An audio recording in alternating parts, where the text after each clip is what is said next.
Hello everyone, it's Sal, Stretford Post. How you doing? And welcome to the live watch along between Senegal and Egypt in the AFCON Semi Finals, guys. I hope you're doing well. I hope you're doing fine. Thank you so much for joining me this evening, guys. Wherever you are in the world, guys, it's a late one for me today. We're up watching a very big game. It's the semi-final between Egypt and Senegal. Who is going to win this game? Oh, it's very tight. It's very tight. I have to be honest. These semi-finals, they're two very big semi-finals, in my opinion. Massive games, very equal sides, guys. Very equal sides. I don't know. Big up, Coco. How you doing, my friend? I'll be doing well. I don't know who I'm going to be cheering for, Coco. I don't know. I just made the best team win. That's it. I mean, I like Senegal. I've always liked Senegal. Of course, ever since the 2002 World Cup when they beat France, if we all remember. I've liked Senegal and Egypt. Look, they won it a lot. Egypt have won the AFCON a lot of times. So at the end of the day, maybe it's time we give someone else an opportunity to win it. Of course, guys. I want to get through the teams real quickly, if you don't mind, guys. If I can get through the teams, obviously we've got Mendy in goal, the Chelsea goalkeeper. Of course, guys, very decent goalkeeper. We got Diatta as a right back, guys. He plays for Monaco. Guys, that is Diatta. We got Koulibaly. So Koulibaly, obviously Kalidou Koulibaly, who, you know what, was at Napoli, was very sought after player. You remember when Man United wanted Kalidou Koulibaly, you know, and ended up, I think he went to Chelsea, didn't he? And then didn't quite work out for him. He's currently playing for Al Hilal in Saudi Arabia, guys. Of course, remember they were quoted 90 million at one time. And Musa Niakate, of course, guys, he's a player who plays for Lyon in France, guys, 29-year-old who plays for Lyon. The left back for Senegal is El Hadj Malik Diouf, not El Hadji Diouf, El Hadj Malik Diouf, guys. He currently plays for West Ham, as we know, guys, the 21-year-old talented left back, of course, guys. Absolutely. We get into the midfield. It is a 4-3-3 for Senegal. We're looking at the number 7 here, guys. The number 7 is Habib Diarra. Now, Habib Diarra, you know who Habib Diarra is. Of course you do. He plays for Sunderland in the Premier League. Sunderland, of course, are doing very well in the Premier League at the moment, of course, guys. And then we move into the centre of midfielder. We got Idrissa Gueye, Everton. Absolutely brilliant player, of course, guys. Everton player. One of the standout midfielders in the Premier League in recent years. Been a decent performer for a club like Everton. It's not always easy to do well at a club like Everton, is it, guys? So, yeah, we got Idrissa Gueye, and then we got Papa Gueye. We got two guys in the midfield. Guys, we got Papa Gueye, which is, his name is Papa Asani Gueye. He plays for Villarreal. He does in Spain. So, very talented bunch. We move on to the front three.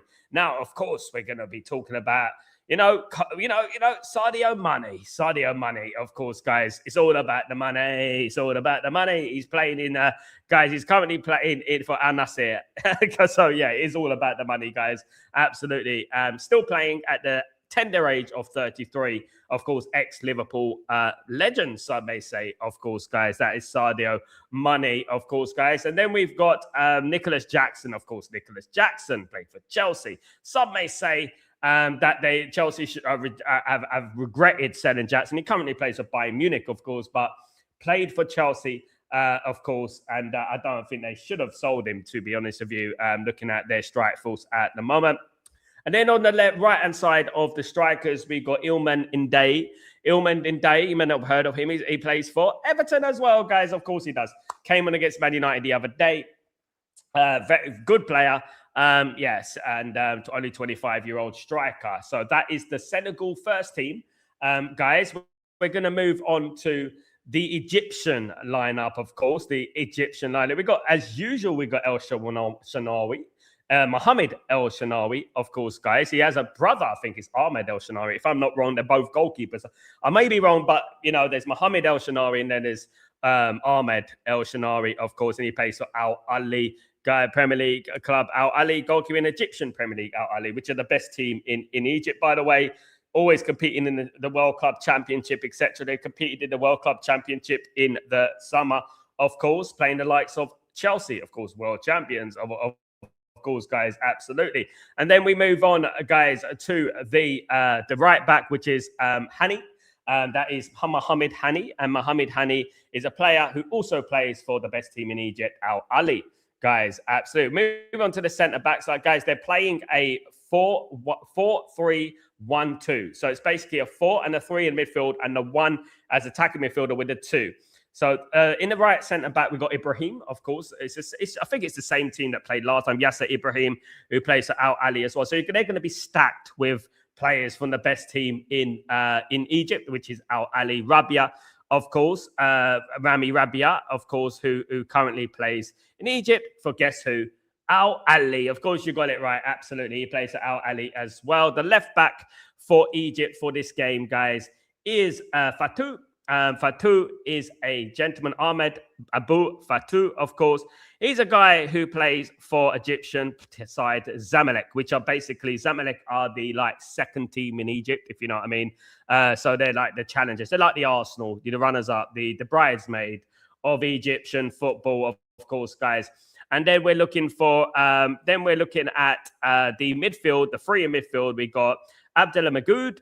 Of course, I like this player, by the way, Hossam Abdelmagoud. And whenever I see a midfielder these days, I'm like, Man United, look at this player. Man United, look at this player. I'm always on that vibe, of course, guys. He plays for Zamalek as well in Egypt. Very, very good player. Only 24 years old. We need to be looking at these players, guys. We need to be doing some scouting. Of course we do, to help out Michael Carrick, of course, guys. The right side of the midfield is a young lad called Marwan Attia. Marwan Attia plays for Al Ali as well, guys. So no bias there. I mean, Al Ali are the most potent club side in the team. The left side of the midfield is Hamdi Fati.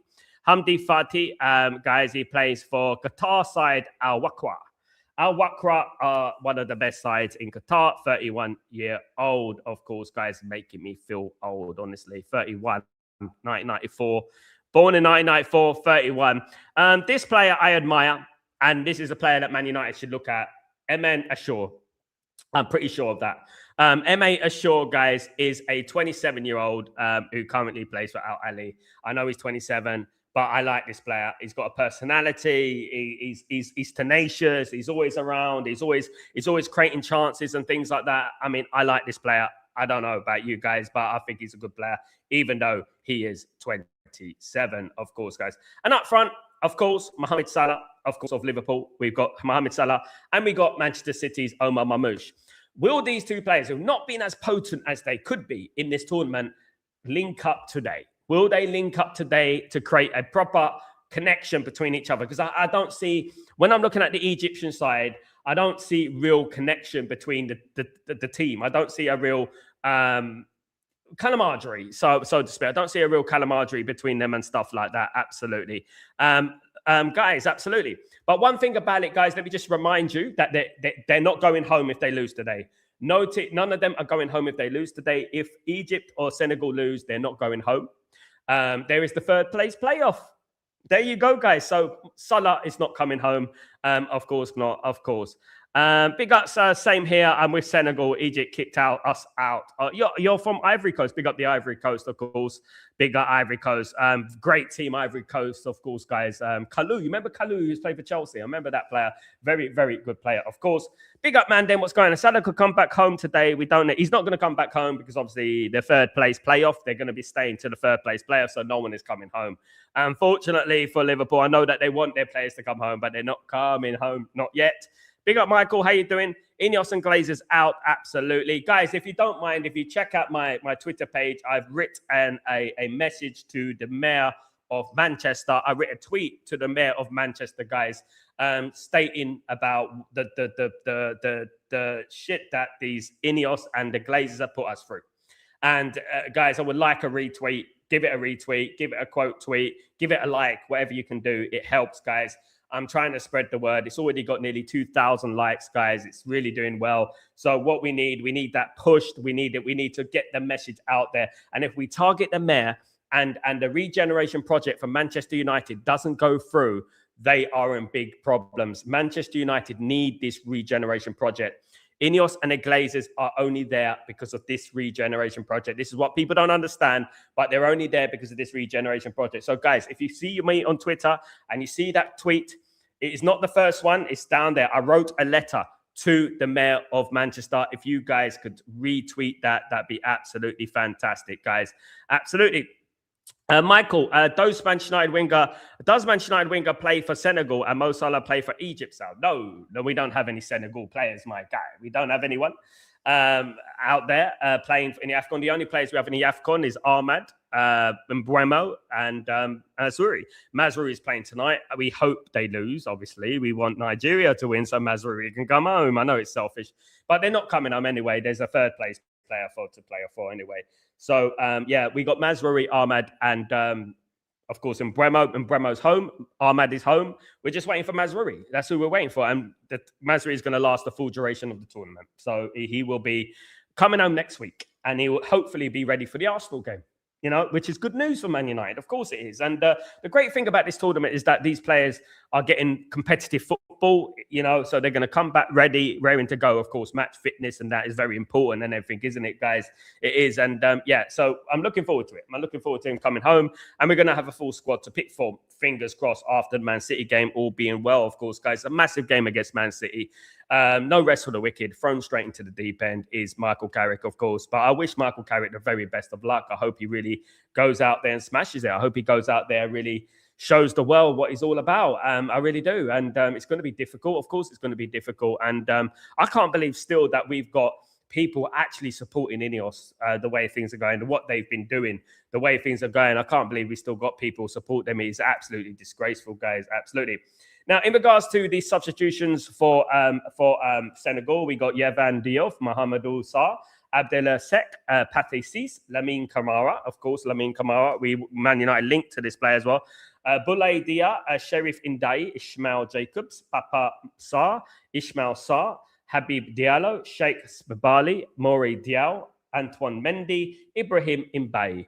And for Egypt, we got the brother, Ahmed El Shanawi, goalkeeper, Khalid Sobi, Trezeguet, Salah Mohsen, Mustafa Mohamed Shahata, Mahanad Lashin, Mustafa Fatih, Ibrahim Adel, Omar Faisal, Ahmed Eid, Ahmed Saeed, Ufa Shabir, Mahmoud Sabir, Mohamed Ismail.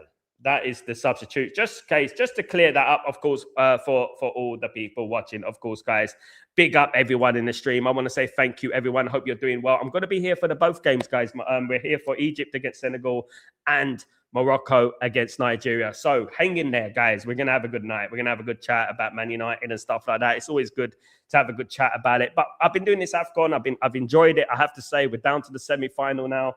This day, and then we got Sunday, the final, which should be fun, guys. Should be excellent, and I'm looking forward to that.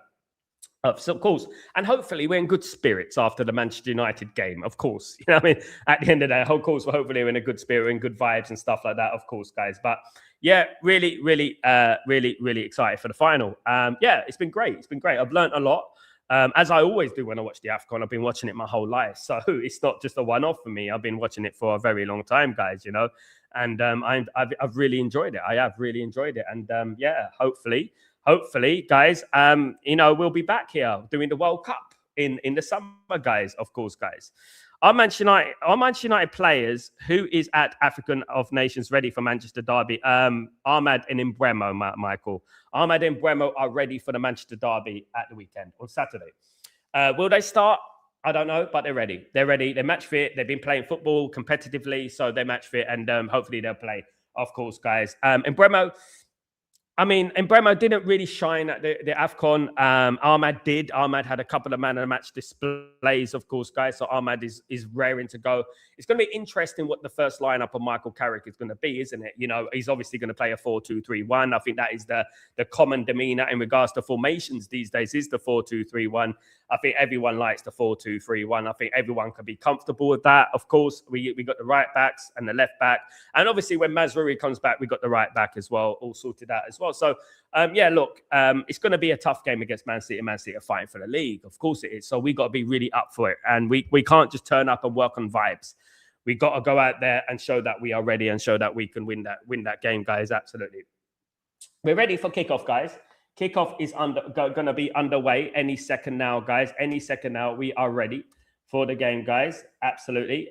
Thank you, everyone. Please don't forget to smash a like, guys. If you guys can do that for me, that'd be absolutely fantastic. Thank you, guys. And don't forget to subscribe to the channel if you're new, guys.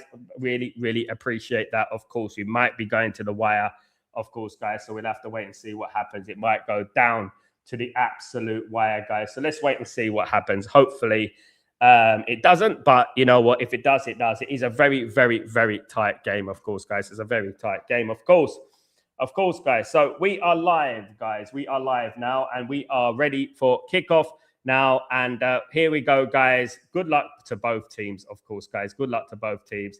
And we are ready for kickoff, guys. It is kicked off. Well done, guys. Big up everyone in the stream, of course, guys. Big up everyone in the stream. Thank you so much for joining me today, you absolute diamonds. Thank you, guys. Thank you, guys. I hope you're well. Who is your money on for this game, guy? Who are you going for, guys? Who you want to win? Let's hope that it's a good game. That's what I'm hoping for, guys. I'm hoping for a good game today, of course. That's what I'm hoping for, guys. So let's do this, and let's hope that there is a fair game and the best team wins, of course, guys. Absolutely, of course. Absolutely. So, yes, big up everyone in the stream, of course. Big up everyone joining me today. You're absolute legends. Thank you so much for your support, as usual, guys. As usual, of course, guys. Thank you very, very much for your unwavered support, of course, guys. Your unwavered support. It does mean a lot. It does mean a lot. And thank you for that, guys. Really appreciate you all, of course. I really appreciate you all. Thank you so much. Guys, yeah, so hopefully this is a good game. Hopefully we have a lot of goals, maybe a 3-3 draw. That's what I'm going for today. So hopefully it is a good game. Mandem, Ineos really think that we are stupid. They want good or Carrick to get Champions League so that they can feel vindicated for that. Yeah, look, at the end of the day, you know what? We got this little bit of negativity in the fan base as well at the moment, that whatever we do, if we win the game against Man City, we all want to win against Man City, but if we win the game against Man City, they're going to make it about them. They're not going to make it about the football club. And obviously, this falls into the hands of Ineos and the Glazers and things like that, because this is what they want, divide and conquer. This is exactly what the Glazers and Ineos are all about, divide and conquer. And to be honest with you, we win the game on Saturday, I'm going to be absolutely delighted. But you know what's going to happen. The man, them millions are going to come out. I told you, bruv. I told you. It was all about Amram. I told you. And this is the problem. You know, this is the problem that we got to eradicate completely. The funny thing is about it, what I said this morning, is that a lot of the Amram people who supported Amram are moved on to Carrick now. We're supporting Carrick. But the Amram outers can't seem to get over it. And they keep going on and on and on and on about Amram for some reason. It's weird, guys. It really is weird. Here come Senegal on the ball, guys, wearing green. Egypt wearing red, guys. Absolutely. So, yeah, look, you know, they need to move on from that and they need to support their football team. Unfortunately, they're more interested in you're right, I'm wrong, I'm right, you're wrong, whatever, all that nonsense, of course, guys. Absolutely. I'm going for Senegal 0, Egypt 5. Salah with all goals, Sal. You're crazy. You know how good Senegal are? They defeated England not long ago, 3-1. Wasn't it 3-1? They're pretty good. You know what I mean? Not long ago, I know they played England in the World Cup as well in 2022 in Qatar. But you know what? In the friendly game recently, they walked over England in that game. I remember it pretty well. Absolutely. But yeah, this should be a good game, though. I'm looking forward to this game. I've been looking forward to this game all week. All week, I've been looking forward to it. And the Morocco-Nigeria game, of course, which is coming on later on Stretford Post, guys. So, absolutely. No, the man, them millions are on some massive revisionism now, calling unity after gaslighting the fans with this sack the manager grift.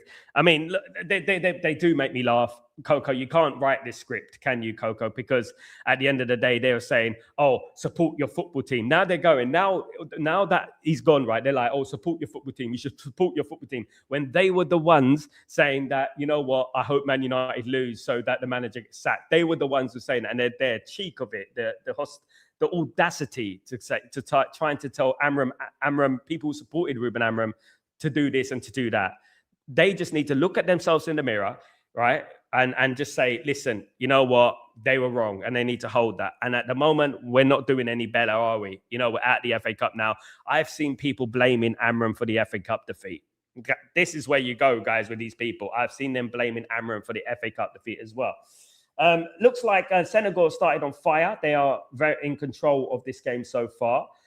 They are looking pretty decent, running forward. Very powerful team, of course, Senegal. You wouldn't want to play them, guys. I'm telling you right that. A very, very good team. It's a free kick to Senegal. And already a yellow card. Already a yellow card in the game. A little bit harsh there. The referee's got to calm down with the yellow cards because it is early in the game. You've got to let the teams get into it. That's Abdel Magoud of the course. I was singing his praises. The number 4 has got a yellow card for Egypt. Look, it's not a yellow card, really, is it? Yeah, come on. You can't give a yellow card for that. No way you can. You can't give a yellow card for that. That was a little bit harsh, in my opinion. They got to be a little bit less trigger happy with the yellow cards because you end up with a red card very, very early in the game. And we don't want that, do we? We don't want any red cards, do we? We just want a good game. We're 11 against 11, of course. Magnificent stadium, by the way. Let me just say this. Some magnificent stadiums in Morocco should host the World Cup one day. Definitely. But here's Diatta with the free kick, the number 15. Guys, he's going to be taking the free kick. Nicholas Jackson's having a word with the referee. I don't know. But the free kick is coming in for Diatta. He's going to be coming in. He's going to swing this ball in. Big team is Senegal. So obviously Egypt are going to have to be very careful. Here comes the ball in. And it's out for a corner, guys. Headed away. It's out for a corner. Yes, Yasser has headed it out for a corner, guys. Absolutely. Michael, when it came Newcastle versus Man City in the AFCON Semi Final Encounter, do you think VAR made the right decision to disallow the goal for offside? No. They made the wrong decision. I ain't even seen it, but I've seen the reaction. No, what I would say is that nobody cares about the Mickey Mouse Cup. And I'm going to say that because every time we win the Mickey Mouse Cup, nobody cares. It's just a Mickey Mouse Cup. You know, now all of a sudden it's gained this little significance. No, like the atmosphere was dead yesterday. I thought the atmosphere was going to be on fire yesterday because considering it was at Newcastle, but the atmosphere was really bad. I was surprised by it. What do you first think about that? You know, when Man United, no party. No Man United, no atmosphere. I'm telling you guys, no Man United, no party. That is what it is in the Premier League. No Man United party. Anyway, corner to Senegal. Guys, big team Senegal. Nicholas Jackson's waiting for this. He's waiting for it with determination. I don't know why the referee's holding Nicholas Jackson's hand, but he's going to take the corner anyway. Here we go. Corner coming in. Some seats available. Wouldn't mind being there. Guys, can you transport me over to Morocco, please? That'd be great. Anyway, guys, absolutely. Corner coming in for Senegal, guys. Cross comes in. Oh, good corner that. Oh, and it's way over the bar in the end. Way over the bar. And Egypt lived to breathe again, guys. Absolutely. Way over the bar, guys. Absolutely. Good start from Senegal, guys. Very, very good start from Senegal. Very determined. Egypt look a little bit nervous for me if I'm analysing the game, right? They look a little bit nervous. Need to settle down a little bit. I have not, guys, I'll be honest with you. I have not been impressed with Egypt as much, you know, this time around. I think they are very, very pedestrian. They play a very defensive style. What I've noticed, they've got Mamouche and they've got Salah up front, and they don't really play an attacking game. Probably the best 2 strikers in the tournament, if you ask me. Big up Kenny, come on Nigeria later on. Big up Kenny, don't forget to join me for that, Kenny, my guy. Big up Kenny, absolutely. Yeah, that's a massive game. There's a lot of rivalry there. Morocco against Nigeria, it's a massive game. This is the lead up to that, but this is a big game as well. Senegal are good, Egypt are good, very good teams, of course, guys. Let's not forget Senegal beat England only a few months ago. You know what I mean? So I know what Senegal are all about. Nobody beats England these days, right? Nobody beats England. They beat them with obviously a year ago. It was over a year ago. I think one or two Tuchel's first games, but they won comfortably 3-1 if I'm not wrong. But yeah, they're a very good team. Egypt, they look like Man United. They probably play like Man United, but you know what I mean? At the end of the day, at the moment, guys. Big up Mandem. Mandem minions have been on a wild one this week. Carrick is good, bruv. His tactical adaptability is quality, bruv. We back Carrick, yes, but the glazing, oh my days. You know what it is, Mandem? It's a self-preservation mission. And what they're doing is they're telling themselves that they don't actually believe it, guys, because they know that, you know, they know that he's not a better manager than Ruben Amorim. They know that the backroom staff is not as good as what Ruben Amorim had. It's like a dumbed down, you know, version of what we had. And we have to be honest that. And I wish Michael Carrick the best of luck. Of course I do. And we support our football team. That's what we do. We don't wish bad on our football team. But it is self-preservation. It's basically trying to tell them that to hide, like, you know, telling themselves that to reassure themselves, so to speak. Do you know what I mean? At the end of the day. They're telling them that to reassure themselves that, you know what, he's a good manager, and trying to reassure themselves. They know deep down that he's not as good a manager as Ruben Amorim. Of course they know that. You know what I mean? They're stupid, but not that stupid. You know what I mean? They know that Ruben Amorim is a better manager than Michael Carrick. I wish Michael Carrick the best. But Michael Carrick, even himself, would admit that he's not interested in managing at the moment. He's actually more interested in coaching. You know, there you go. And what you have to do, right? You have to put yourself in this position. You have to say, okay, like there's Michael Carrick, there's Ruben Amorim. Get Michael Carrick to manage Sporting Lisbon. All right? Let's say all the Sporting Lisbon team can speak English and everything like that. Get him to manage Sporting Lisbon. See if he could win Sporting Lisbon a title after 20 years. Bring them to the Champions League and get unbeaten in the Champions League, 4-1 against City and all that. Problem is that we're our own worst enemy.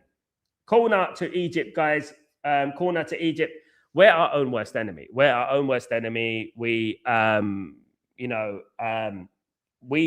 not patient enough. We're just not patient enough. They are not patient enough, should I say. They are not patient enough to see a project through, unfortunately.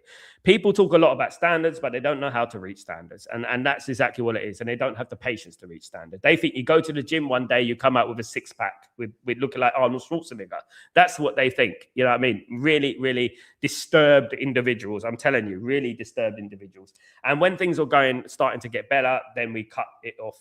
We cut it off and then we go straight back. You know, it's ridiculous. Mandem.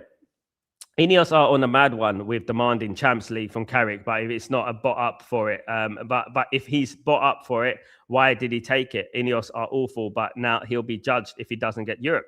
The thing is, right, they got this analogy. Basically, this is what billionaires do, Mandem. This is what billionaires do.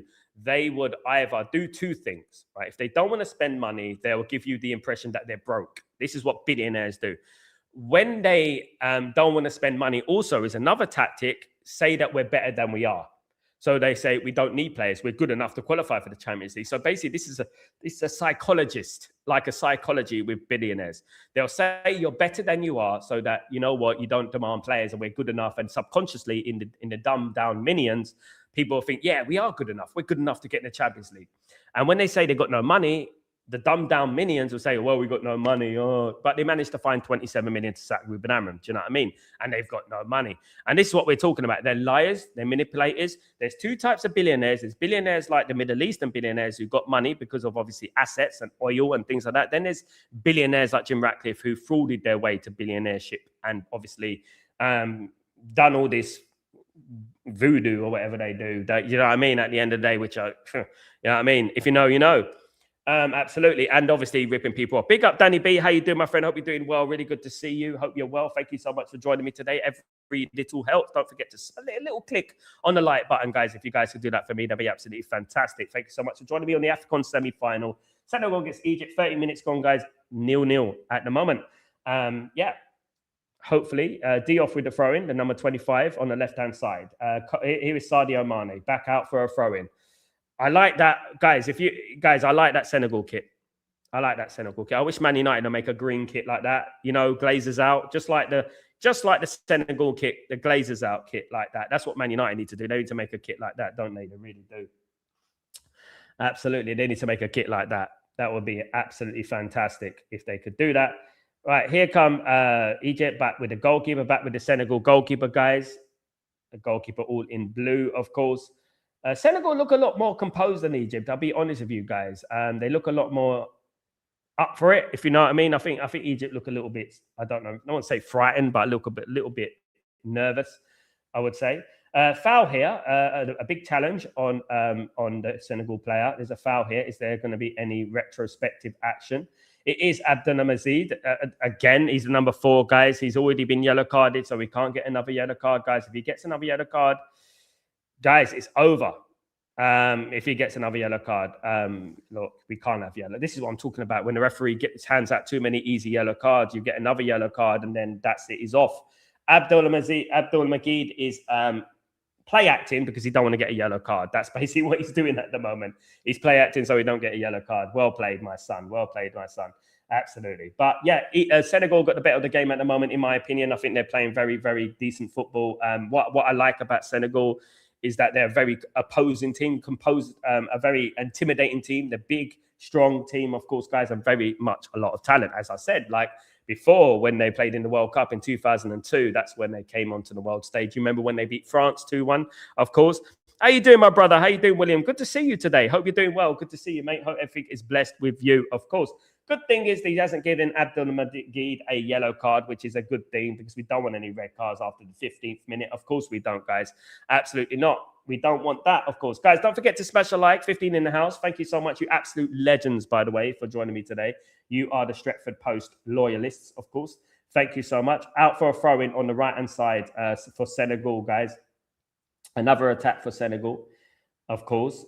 Throw-in comes in. Here they are on the right-hand side. Can they make something happen out of this? Hey, big up Red Terry. What's going on, my guy? Yes, Sal, everyone. Big up my guy. Big up Red Terry. What's going on, my bro? Hope you're blessed, man. Hope you're blessed. Hope you're wickedy whack. Not whack, but good. Good to see you, mate. Hope you're well.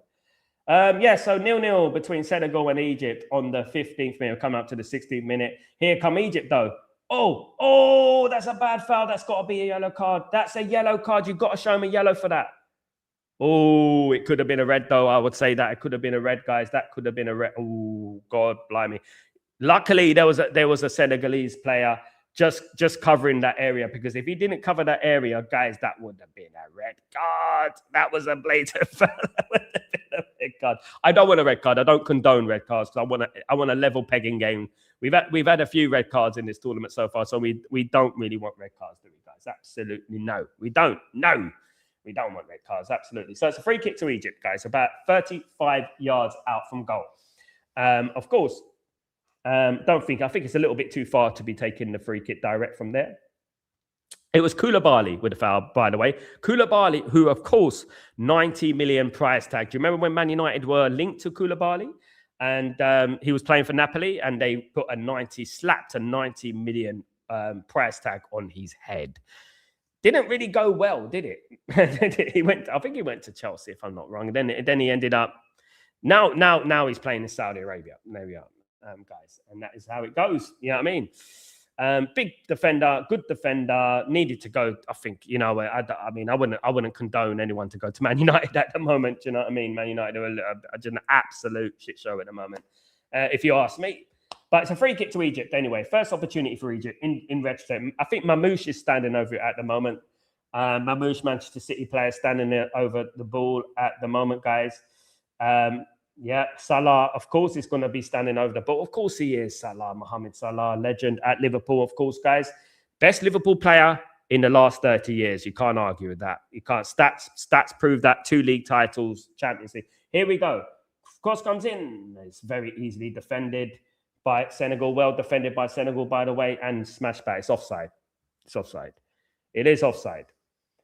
I think it's very important, the refereeing in this game so far, because early in the game, they gave the Egyptian player a yellow card. And so, you know, it's a very competitive game. There's going to be tackles. There's going to be that you have to let the 50-50s go. You have to let them slide in these sort of games, I think, in my opinion, because it's a passionate game. It's a lot of emotion riding on it. And you know what? It's difficult for these players. And you know what? You have to give them the benefit of the doubt sometimes. You have to think on a human level. I've always believed in football. You need to think on a human level. You know what I mean? And not just be rash. You got to think of it on a mentality level, human level, and the pressure these players. Go, here comes Senegal. Oh, over the bar. It's deflected. That's got to be a corner. Was that deflected? That's got to be a corner. Jackson with the shot. Nicholas Jackson, of course, formerly of Chelsea last season, of course, guys. I think Chelsea regret that Sal, though. I think they regret that Sal, if I'm being honest. Yeah, it's over the bar. No corner, goal kick. I thought it deflected over. My bad. My bad. Big up, everyone. Guys, don't forget to smash a like. If you guys can do that, if you could be as generous as to do that for me, that'd be absolutely fantastic, guys. Thank you so very much, of course. Big up, everyone. Here come Senegal again on the attack. Senegal look a lot more composed, like I said. They've got some experience in their side, obviously. Sadio Mane, of course, guys. Absolutely. Absolutely. Kenny, Action Jackson, absolutely. If you know, you know. Thriller. I'm old enough to remember Thriller. I am getting very old, guys. I am getting very old. Koulibaly is on the floor, guys. Koulibaly, he can't miss another final. Come on, mate. Come on, Koulibaly. Get up, my son. You could do it, Cooley. Come on, Cooley. Cooley. Da, da, da. Come on, if they qualify. There we go. You speak like the king, my guy. Big up, Coco. Damn, Koulibaly will miss another final, but I thought the cars resettled. Looks a bit heavy. Looks a bit heavy for me, in my opinion. He's a big guy, but you know, it looks a bit heavy. I think Egypt are loving that. He's one of their main players, if not the main player. I know that they got Sadio Mane on the attacking thing and Jackson and stuff, but you know, they got a good team from Friday. You know, the one thing about Senegal with Idrissa Gueye and obviously Jackson and Koulibaly, you know, they've got a very good spine. And Sadio Mane, of course, they've got an experienced spine in that team, you know, played Premier League, La Liga football, of course. Dave, what's going on, my friend? Hope you're doing well. Hope you and the family are well. Good, very good. Thank you so much, my friend. I hope yours are as well. When Brighton scored, the people around me at the stadium started singing, "We want Glazers out." I almost burst out laughing because of your version of the song. I know, mate. Sorry, mate. We want Glazers out. So we want Glazers out. Hip the hop, the hippity hippity, hip the hop, the don't stop, the boogity boogity beat. Let me tell you, this is not a test. I need to write down all the lyrics to it. Absolutely. Listen, we might as well release a compilation CD because at the end of the day, we just make songs. That's what we're good at. We're good at making songs. We might as well just become a bloody orchestra band or something like that, because Man United just like making songs. They don't like being aggressive and getting the Glazers out. Because if I'm telling you right now, and I don't like Liverpool, but Liverpool would have got the Glazers out by now. You know what I mean? That's what I'm talking about, you know?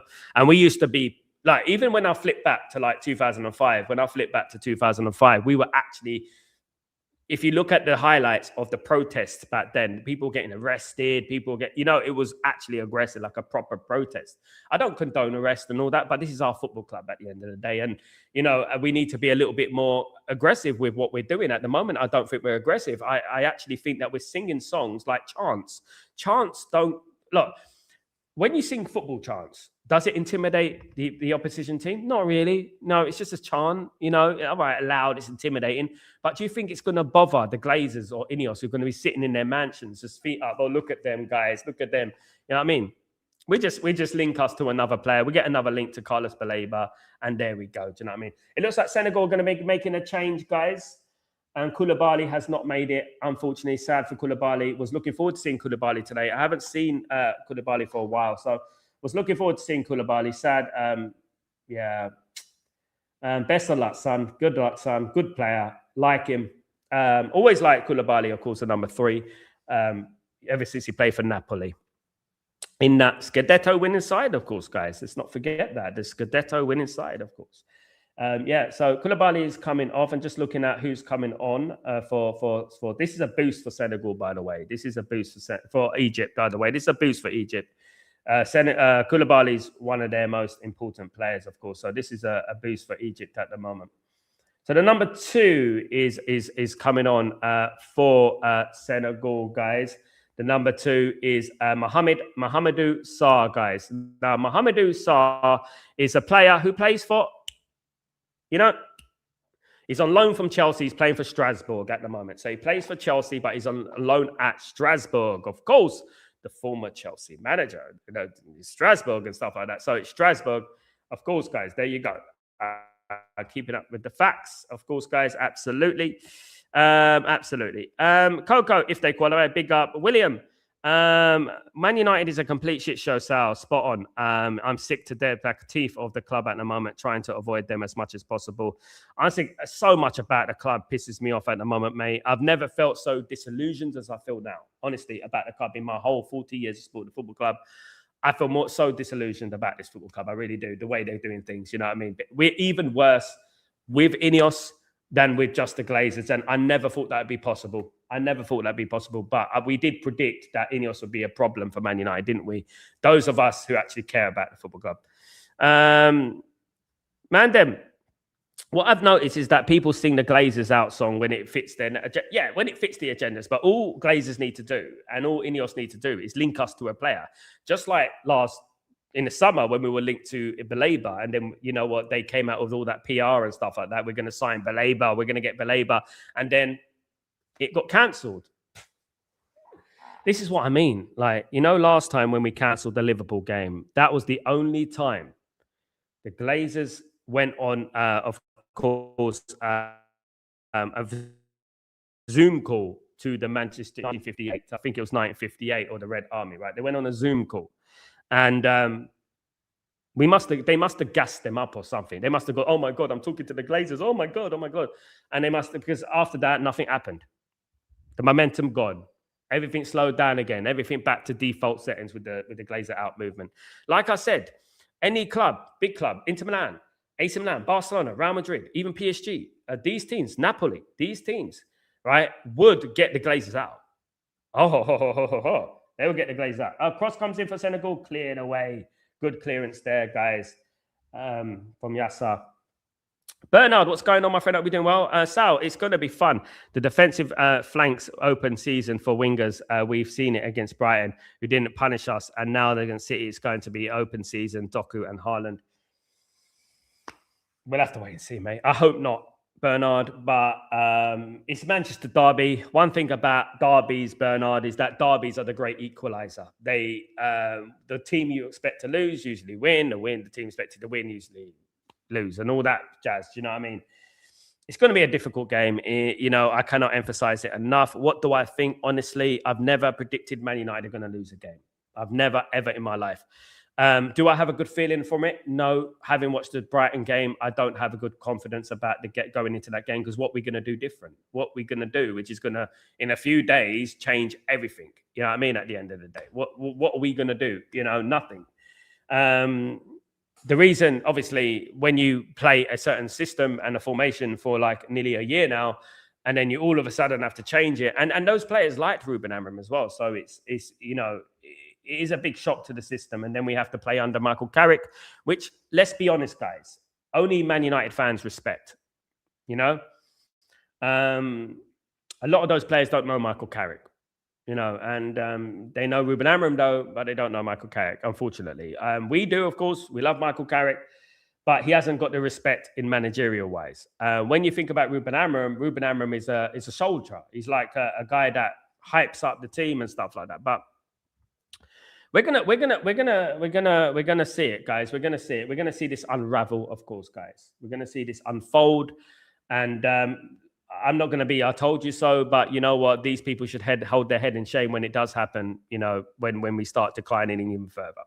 I actually believed and I predicted that we were getting the Champions League this season. I did. I think that we had a very, very tough start to the season. We on Saturday, we would have already played Man City twice in January. We would have already played Man City twice. On the 24th of January, 25th of January, we would have already played Arsenal twice. That is what we're talking about. That is how hard Man United starts me. I'm not even talking about Chelsea and Newcastle and Brighton and Crystal Palace away and all those teams as well and all that jazz. You know what I mean? This is what we're talking. And Liverpool. You know, we had a very, very hard start to the season, in my opinion. Bernard, don't wish a trashing and want to win, but as you're saying, it's a derby. Anything can happen. Anything can happen in a derby. I wish Michael Carrick the best of luck. He's going to get my full support. We are not like the man, them minions. We don't hope our football club lose. I have not forgotten what they've done. I've not forgotten of every single one of them, what they said. I've not forgotten it. I've seen them. We see them at the end of the day. Do you know what I mean? Here comes Egypt, guys. Back with Senegal, though. Senegal, of course, got a blow. They lost Koulibaly early on, guys. Got an injury. Here comes Egypt, though, on the attack. They feel a little bit buoyed without Koulibaly in that defense. Koulibaly is a big figure. Here comes Omar Mamouche, then, on the left-hand side, guys. Back to Salah. I think this is a short. He's going to pass it out wide to Hani. No, he's offside. He's offside. Dave, I won't be surprised if we win because these players will suddenly decide to... Yeah, that's the thing, mate. You know what I mean? Red Terry, these owners won't go anywhere until the stadium is built. Exactly what I said. The guys, don't forget to check out my tweet today. I writ. It's a letter to the Manchester mayor. Have a look at it. The letter to Manchester mayor. It's on my Twitter page. It's got about nearly 2,000 likes and stuff like that. It's getting shared everywhere, guys. And please don't forget to retweet it. Smash a like on it and all that, guys. Absolutely. And my basic message there. And people say, what's the point of this? Why are you doing this out? I shouldn't have to explain myself. I mean, these are not Man United fans. I swear these are bots that are coming on my pages and saying, why are you doing that? What are you trying to achieve? Are these people crazy? Are they just completely not there, guys? I'm doing it because I know exactly what Red Terry said there. Until that regeneration project is cancelled, they are going to stay at this football club. Their life support is that regeneration project. They are in line to make tens of billions. We're not just talking about a stadium here. We're talking about franchises. We're talking about hotels. We're talking about concerts. You know what I mean? We're talking about apartments. We're talking about all that jazz. They're in line to make a lot of money. In 2017, why do you think the Glazers messaged the Manchester Council in regards to this land? Why do you think that? Of course, we know, innit? Money, money, money. Money, money, money, of course. Agreed. Big up, Bernard. I mean, money, money, money, money. That's all they think about, isn't it? They don't care about this football club. You think that Glazers really care? I'll guarantee you Glazers don't even know what the Premier League is. Wouldn't give a damn about the Premier League. I don't think they do. Here come Senegal. Mane on the ball. Good little turn there. Gets it back to Jackson in the middle of the pitch. Guys, here comes a shot. Straight at the goalkeeper, El Shenawi. He's straight at him, guys. That was a poor shot from the number 7 there. Poor shot, guys. Yeah, that we should have done a little bit better there, guys. Diawara. Of course, Chelsea as well. Lots of Chelsea representatives today, guys. Lots of Chelsea representatives in the teams, guys. Whether they're on loan or they're currently playing for Chelsea. Chelsea have players all around the world, don't they, on loan and things like that. It's incredible how many players Chelsea have, you know what I mean, at the end of the day. It is amazing. So it's 0-0, guys. 31 minutes gone in the game, guys. Nothing in it. No real clear-cut chances at the moment. Senegal have had the better of the game. Here comes Mane, though. Here comes Mane. That's going to be a corner to... No, it's not. It's going to be a throw-in. It's going to be a throw-in. Sadio Mane, of course, 33 years old now. My goodness me. Where does the time go, guys? I remember he was a young 23-year-old when Man United were linked to him. Shot. Oh, good shot. Well held by El Shaarawy. Gay with a shot, guys. Gay with a shot. The 36, number 36, Gay. He shot it straight at the goalkeeper, of course. The number 26, Gay. Papa Gay, guys. There's 2 Gays in the middle. Papa Gay and Idrissa Gay.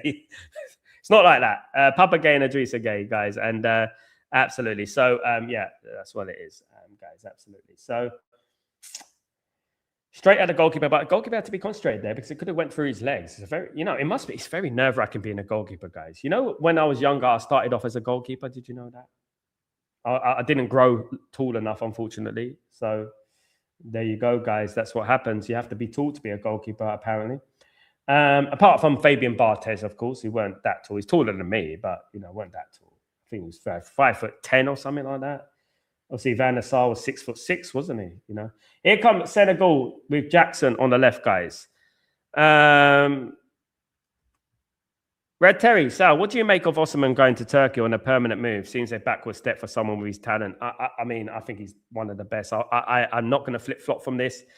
I think he's one of the best strikers, if not the best striker in Europe at the moment. I've said it a long time. He stayed at Turkey, but you know what? You stay where you feel wanted. You stay where you feel good. He feels good in Turkey.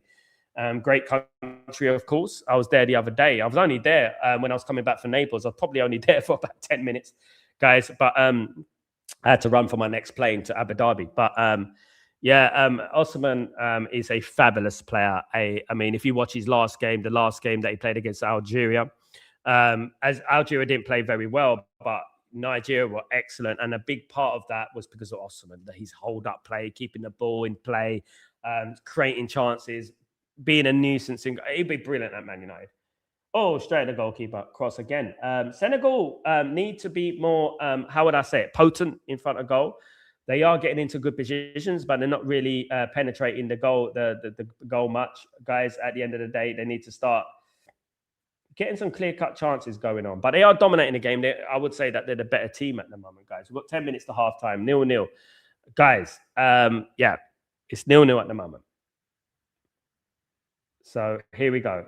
Here come Egypt. Ashore with the ball. Oh, he tried to pass it through there to Mamouche. Didn't quite work out, guys. Didn't quite work out.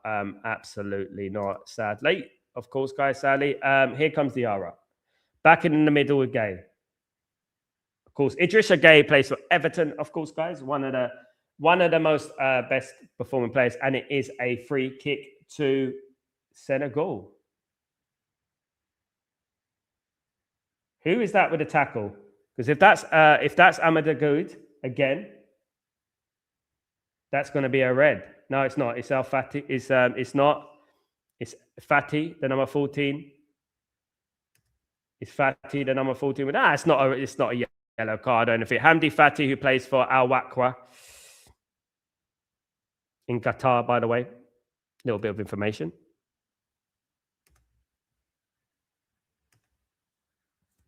Yeah, it's a free kick to Senegal. Anyway, Senegal kick off. No yellow card given. Yeah, I don't think we should be dishing out too many yellow cards here, guys. I don't think that's wise. We're in Tangier at the moment, by the way, in Morocco. The lovely Tangier in Morocco, of course, not far from Spain. If you know, you can get one boat that goes down, of course. I believe that Tangier is the capital of Morocco, isn't it? Yeah, a lot of people think that Casablanca is the capital of Morocco. A lot of people think Casablanca is the capital. It's actually not. I think it's Tangier is the capital. If I'm not wrong, I'm quite good at geography. I'm good at capitals and stuff like that. I am very good at capitals. It's good to be good at something, isn't it? Drawing and capitals. I'm an animator, cartoonist. Here we go. And a video director. An all-rounder. Back here with Senegal. Seem to be cancelling each other out at the moment. Nothing really in the way of expansive, creative play. It's very, very cagey, I would say. This is international football, though. International football is always a very similar pattern. Oh, that was close to he could have fell down there in the box. Senegal. Salah passes it back. Now it's forward to Ashore. Ashore with a header. Salah can't reach that. Guys, he can't reach that one. It's back with Senegal again. Here's Senegal in the middle. Idrissa Gueye. Back to Papa Gueye. He passes it out wide to Sadio Mane. Sadio Mane is on the ball. Can Senegal make this dominance kind of pay? Can they make it pay dividends? Guys, I get texts from all these journalists and that, and every single time I see like this team signing that player, this team signing that player, they're signing that player, they're signing that player, and we're doing nothing. Here comes Senegal, and it's a corner to Senegal. Great cross there, guys, and great cross from Diop there. Very good cross from the number 25. It was well defended though by Egypt. That was a very, very good clearance from Egypt, guys. Very good clearance from, of course, the number 4 for Egypt, which is Abdul Majid. As I said, guys, listen to me about Abdul Majid. I know he's a bit older, but he's a very, very good player. He's a very good player, guys. Here comes the corner for Diop's going to take the corner for Senegal here. We're literally 7 minutes from halftime, cleared away from Egypt, guys. It's going to come back out here to Idrissa Gueye. Idrissa Gueye back down to Diop. Diop with the cross. Is that going to be another corner? No, he's going to get it away, probably. He's probably going to get away. Yeah, that's going to be a free kick to Egypt near the byline. It's a free kick to Egypt. Assured, very clever. Assured, very assured there. Very clever. 27-year-old Assured, of course. Big up everyone on the stream, guys. Don't forget to smash a like on the stream if you guys can do that for me there. But it's absolutely fantastic. Thank you so much, guys. You're absolute diamonds. Legends, of course, in the stream, of course, guys, tonight. Thank you so much. I've got 2 watch-alongs tonight, guys. Hopefully they don't both don't go to extra time. And that's one thing. I need someone working for me. That's what I need. I need someone working for me. Get your CVs in. I need someone working for me. Honestly, definitely. Yeah.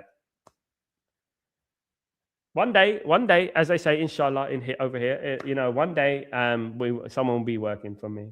Definitely. Who's that going to be? Who's that going to be? Throw into Egypt on the near side, guys. We are literally 6 minutes from halftime. 0-0 between Egypt and Senegal. Nothing in the way of real chances. A lot of huff and puff, but nothing in the way of chances, guys, at the moment. Here come Egypt, anyway, on the ball. Sure. Mamouche. Cleared away by Senegal. Good play, that. Good play. Good play, that. Very good play from Egypt. I like that little bit of play there, of course.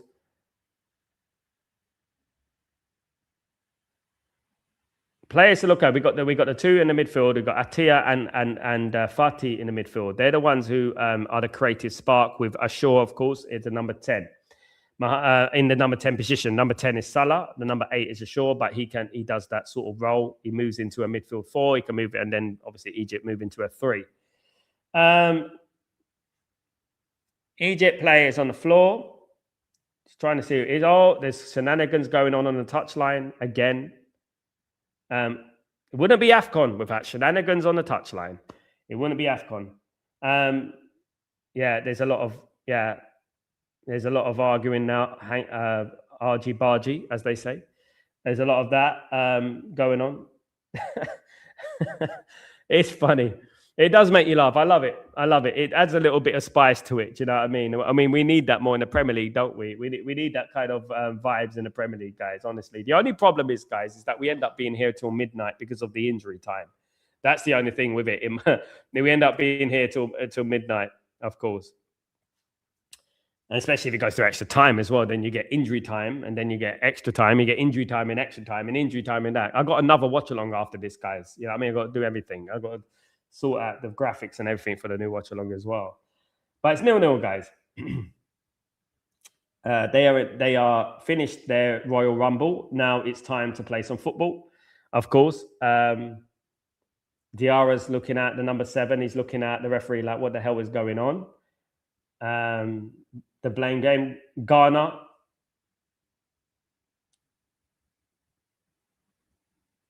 This referee, can I just say though, I don't know the name of this referee. Yellow card for Diarra. I like this referee. There's a couple of referees I've looked at in this tournament, and I thought, yeah, they're composed. He's a good referee. There's a few of them. And, I think they put the Premier League referees to shame, to be honest with you, if I'm being honest. I think a lot of them have put the Premier League referees to shame. Sad to say. So let me have a look what happened. It was initially a foul on Ashur. Yeah, well, nothing much. It's a very cagey game. One thing I've noticed about Egypt is they're very, very tactical. Very tactical team. They don't really... They're a bit like a Louis van Gaal team.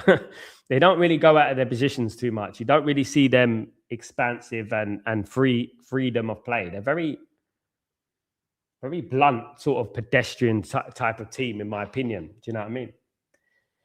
All handshakes there. Well done, referee. Sorted that out very, very well. Now we're going to get back on with the game. Thank you, though, because they're going to give us injury time, guys. We are now, what's the time in UAE? 9:43 in the evening in the UAE, guys. Absolutely. Big up everyone, by the way. I need to sort my hair out. My hair is an absolute mess. I'm going to scare everyone away with this haircut. Big up everyone, though. Thank you so much, guys, for joining me. 0-0. We're coming close to half time. We're going to have injury time. We're definitely going to have injury time. I'm telling you that right now.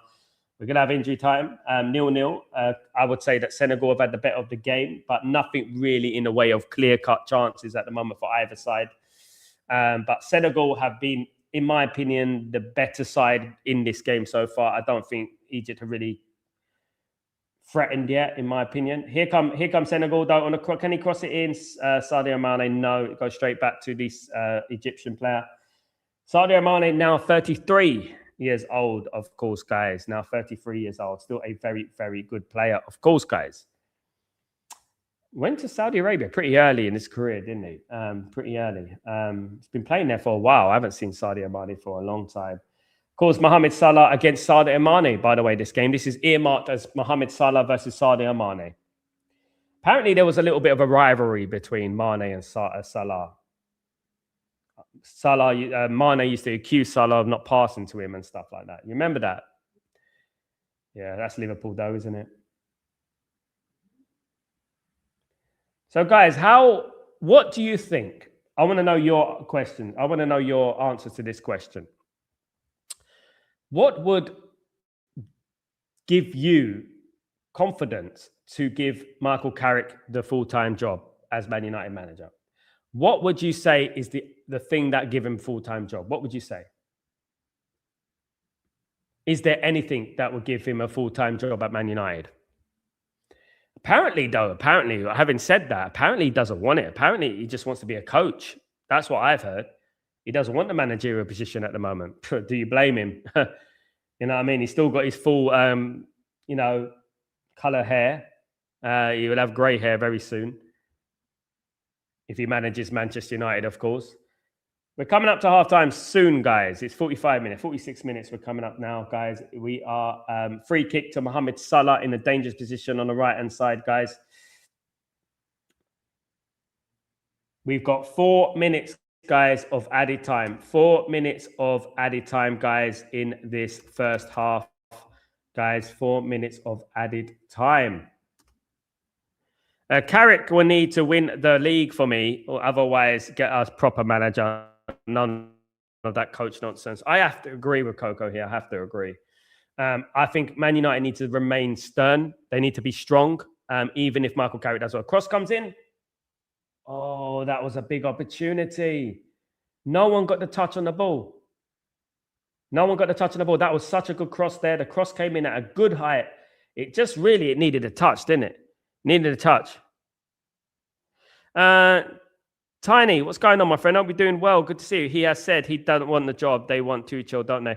Yeah, he doesn't want a job. He wants to be a coach and he wants to build his way up. Fair play to Michael Carrick, though, for saying that. You know, not like Ole Gunnar Solskjaer. Just want the job, want the job. Fair play. I love Ole Gunnar Solskjaer. Don't get me wrong. But you know what? He did come across a little bit, you know, but I would say that fair play to Michael Carrick. Fair play. But I don't think, I've heard that Tuchel, they don't want Tuchel either. It's only one man for me, guys. But I think it's a very low chance. And apparently Man United are talking to him at the moment is Luis Enrique. That's the only guy I want. Tuchel will be good. Don't get me wrong. Tuchel's good for England, though. I would like him to stay as England manager. You know, I think he's good for England. I think he's going to win the World Cup, honestly. Honestly. Tiny. I heard they don't want a manager, they want a coach. Yeah, they want someone they could boss around and things like that, don't they? Yeah. This is why they're looking at players now, because they're actually picking the players as well. They're not letting the manager go pick the players. You can sack Ruben, but don't make us worse in the process. 35 is better than 0%. I don't bring on percentages because at the end of the day, trying to build foundations takes time and there's always going to be turbulence on the way. When you're trying to change a culture of a football club, there's always going to be turbulence. There's going to be bumps in the road. Of course there is. And we don't have the patience and perseverance to see it through. And this is why we will never get successful. You know, if you don't train hard enough and you keep giving up halfway through and you don't push your body, you're never going to get to the level you are. And Man United, the key here for everything, Man United were third in goals, third in assists, 3 points from top 4 when he left. And we had a very, very difficult start to the season. Like I said, we would have played Man City twice at the weekend. We would have already played Arsenal twice on January 25th. We already played Liverpool away, Crystal Palace away, Newcastle, Chelsea. We've all played all those teams, guys. You know what I mean? Yeah, I love his honesty, Tiny. That's good. You know, this is one thing. You know, it's a bit like when players retire, isn't it? It's like you need to know when you need to retire. If I was to say a compliment in regards to Gary Neville, that last game he played, I think it was against West Brom, if I'm not wrong, he said he's done. He's done. And fair play to him. Mandem, those are the same bots in Rants and Sides channel saying that they subscribe because they use their intro songs to make love to their women. Those are the same bots in Rants. Who's that? Who's that? They don't have women.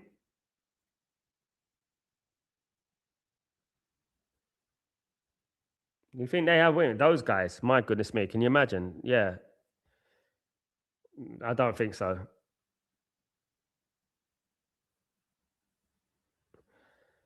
I agree with your video the other day about they are doing what they are doing just to get European football, not a title. Yeah, and they are definitely not going for a title right now, and I don't think they'll be going for a title in the near future. Like I said in that, what you're talking about is that they're going for the maximum for the bare minimum. So basically, it's like a bit like Arsenal of a few years ago. Maximum result for the bare minimum in expenditure. And that's what they're doing at the moment. So if they can get Champions League football, spending the least amount of money, it shows you how much they don't know about football. The fact that they think The fact that they think this team is good enough to qualify for the Champions League. You know? It's half-time, guys, in this very aggressive first half, of course, as usual, in the AFCON. Of course, it is half-time now. Guys, it is 0-0 between Senegal and Egypt. A very entertaining game, guys, so far. Not too bad. But it is 0-0. I would say that in this magnificent stadium, by the way, I would say that Senegal have had the better of the game. I don't think there's been really any clear-cut chances to talk about. It's just been a lot of huff and puff, but Senegal have had the ball a lot more and look a little bit more composed than Egypt at the moment, guys. Mandem, there's a lot of bots on X and YouTube. Some comment like real people, but just that. There is a lot of bots. There is. And I can expose a lot of them for their bots. You know what I mean? There is. I would say a lot of them have bots because when I go on their channels, like I've been on some of their channels, and if you don't need to be a genius to work out what channels I've been on, that when I go in there, I don't get any subscribers or anything like that. When I go on their channels, it's a bit like, you know what? If you got 50,000 subscribers or 500,000 in particular subscribers, why am I getting any subscribers? Is my opinion that bad? Obviously not. I've got a great community here, guys. You know what I mean? So yeah, you have to read in between the lines, and you have to ask yourself, like, so when I go on their channels, I'm like, how comes I'm like excited? Yeah, look, you know, they got 500,000 subscribers. You know, it helped me in my channel and stuff like that. But when I go on their channels and I look at my subscribers, there's nothing. There's nothing. I'll get more subscribers today. You know what I mean? And I've not got many people viewing today, but I'll get more subscribers. You know, realist of opinion. Big up Tiny, by the way. It's good to see you, mate. Hope you're well.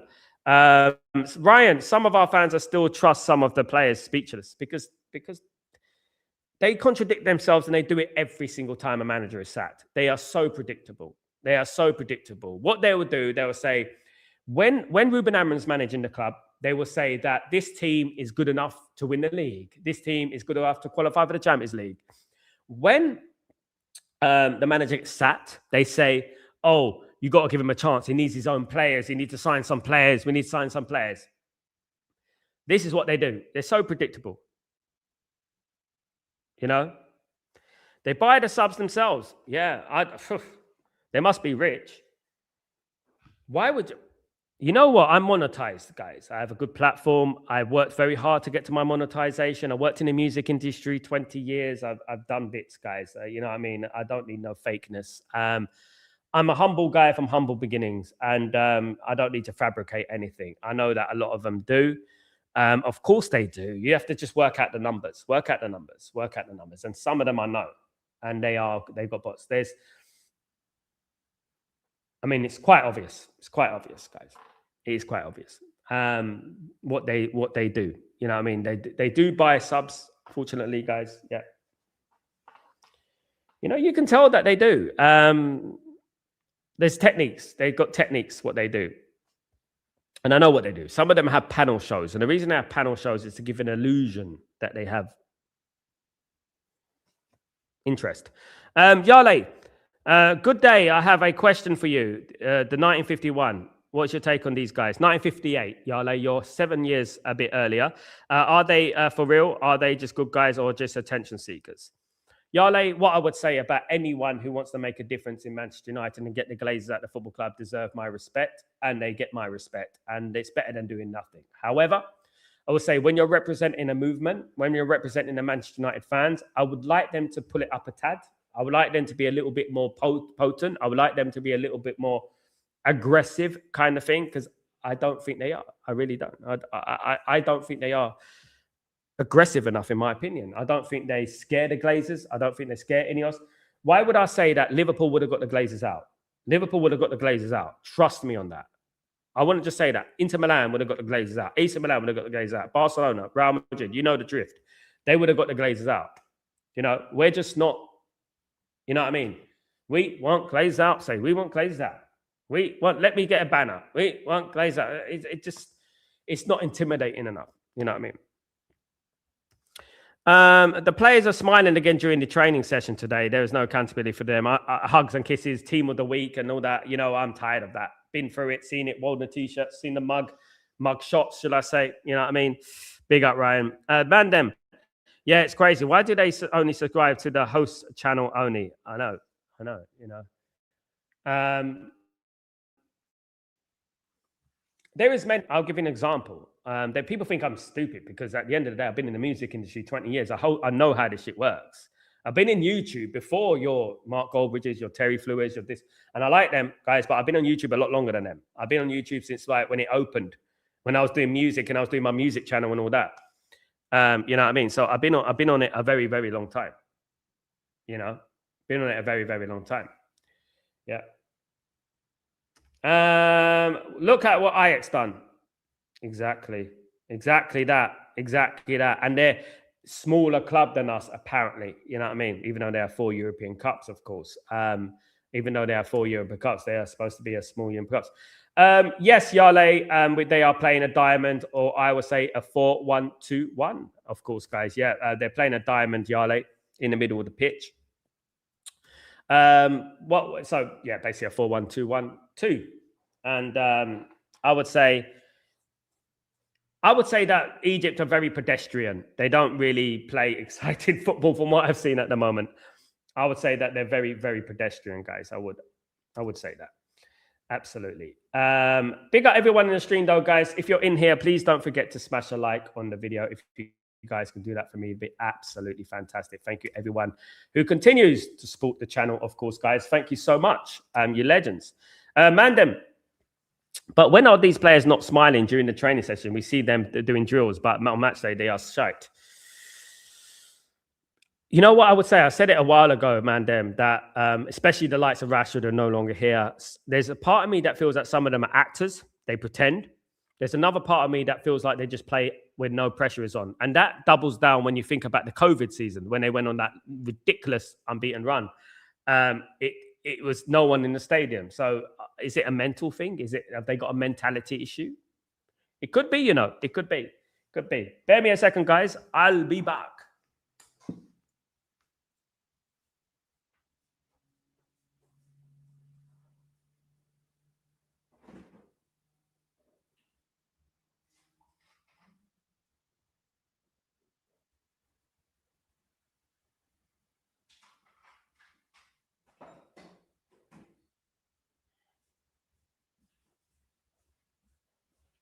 Yeah, so yeah, that's what it is. Tiny. We need to do the same with the club. I sport little old Weymouth. Wow, lovely part of the world, Tiny. Lovely part of the world. I used to live in Dorking in Surrey, which was nice. I'm originally from Leytonstone in East London. I've never been to Weymouth. Furthest I've been is Bournemouth, which was lovely. I've been to Bournemouth, been to Southampton and Portsmouth. I've been to see football there. Littlehampton, which is I know it's way that way, but yeah. Kenny, I don't watch the training sessions. Definitely catfish you to fact that there'll be a win on match day. They forgot to play football. You know, Kenny, I'll be honest with you guys. How do you guys feel? How do you feel? I mean, I like to ask the community this all the time. How are you feeling? You know, because I'm not feeling good about Man United. I'll be honest with you guys. I try to keep positive. I always have, but every time we start to get something, we start to get a feeling back at Man United. And let's forget about wins and percentages and things like that. We were starting to get a feel, a pattern. We're starting to press a lot better. You know what I mean? We're starting to be a lot more potent in front of goal. We were just creating more chances, scoring more goals. Things were getting better. Gone because of ego. Not because of football reasons, because of ego. That's basically what it is. Because of ego, he got sacked. Not because of the football reasons, not because of percentages, not because of results. And then people say, oh, what about the results? He's got results. We were two games into 11 that we were, you know what I mean? We lost 2 games in 11. And it weren't Ruben Amorim's fault that a lot of these players missed their chances. It wasn't his fault, was it, at the end of the day? You know? Hello, Xavier, how you doing, my friend? Good evening, sir. Good to see you. Ineos have sacked 2 coaches, and how much did they spend? About 50 million on 2 coaches. They have sacked and they have failed to buy good midfielders. The board doesn't have a football brain. They don't have a clue, my guy, Xavier. Absolutely, they don't have a clue. They're confused, little minute little minions at the end of the day. Big up, Xavier. Kenny, I am just puzzled, mate. I am disillusioned. I would say that, you know, I'm just like, so over my head, like you can't see me with John Cena, you know what I mean? But I think that I feel disappointed. Everything disappointed. When I think about my football club, and I posted a picture on because I think about Sir Matt Busby, I think about Duncan Edwards, George Best, Sir Bobby Charlton, Dennis Law, Eric Cantona, David Beckham, Paul Scholes, Andy Cole, Peter Schmeichel, Roy Keane, Steve Bruce, Gary Pallister, Paul Parker, Dennis Irwin. I think about these players, you know, when I think about Man United and Cristiano Ronaldo, even further on, you know what I mean?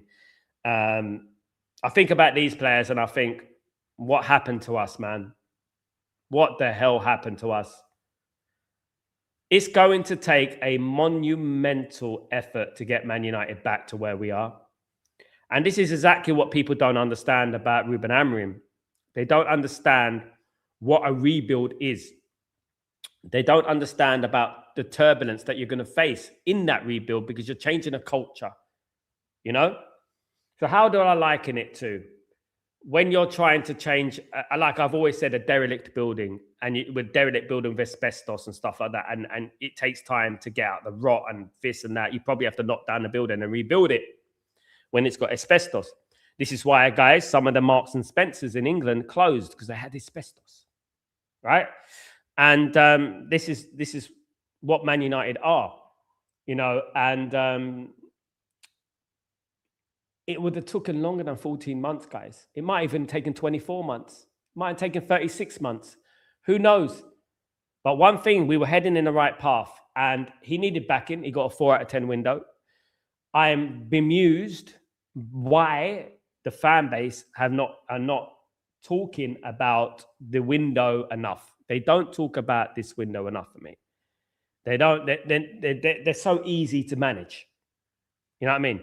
They're like little barking chihuahuas. Do you know what I mean? That's what they are. We're like Chihuahua FC. That's what we should be. Chihuahua FC. Definitely. You know, maybe Poodle. Sponsored by Poodle. You know, and that's what I think we are at the moment. Big up. Nice little area. Absolutely tiny. Big up, Ty. It's a nice. Weymouth is beautiful. Dave, when Dalot missed that chance, people lost their shit when they openly cussing him out. What I always wonder is, what do these guys do in training? They always look like... I watched... Do you remember the miss, Dave, when Dalot missed that chance against West Ham, which ultimately got Eric Ten Hag the sack? Do you remember that? I watched that close up. He definitely... And his technique was awful, but he hesitated there. I want people to go back to that chance. West Ham, Man United, just before Eric Ten Hag got sacked. Man United were dominating the game, and then Dalot had an open goal. Now watch Dalot's body movement. He stuttered, and then he put it wide. It looked like a purposeful miss. It looked like he missed it on purpose, in my opinion.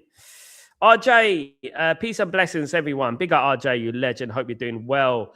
Tiny, the heart of the real United ain't there no more. It's not what I fell in love with, Tiny. You know, when I started supporting Man United way in the late 80s, I fell in love with the history. My friend gave me VHS tapes and magazines, and he told me, check this out. I want you to support Man United. I like, Man United. I was only young. Everyone in my school supported Arsenal, so it's big pressure. A couple of Tottenham supporters, maybe one Liverpool supporter at the time, but everybody supported Arsenal. And coming from London, of course. And he said, check this VHS tape out. Check this magazine out. Go and check it out.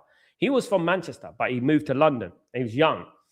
So I checked it out, my VHS tape, and I saw the videos of the Busby Babes and 1968, 1974, you know, and so forth. And I thought, wow. Even at that young age, I thought, wow, Man United are amazing. What happened to them? And then to win the European Cup in 1968, after everything what happened to them, not least winning the league in 1963. You know, wow. You know, I went like that. And then obviously it talks about the bad times, obviously getting relegated in 1974, becoming a cup team in the 80s until Alex Ferguson came and obviously changed the record. And my friend said to me at the time, he said, Sal, he said, you know what, Man United are going to be back. And they're going to be back. and they will start winning again. This manager is amazing, but we have to stick by the manager. We have to stick by the manager, because let's not forget, at that time, Alex Ferguson, when I started supporting Man United, it was like a year or 2 years into his tenure, and he hadn't won anything. He was in the road to getting rid of fan favourites like Gordon Strachan and Paul McGrath and players of that ilk, and Jim Leighton and people like that. And we didn't win anything to 1990. And funny enough, it was my first game I went to. It was the Man United's first trophy under Alex Ferguson. First English trophy. Obviously, we won the Cup Winners' Cup in 1991. But the FA Cup, we drew 3-3 with Crystal Palace. That was my first game. But I always remembered what my friend said. He said, look, we have to stick by the manager, and we have to believe in the manager, and blah, blah, blah. You know?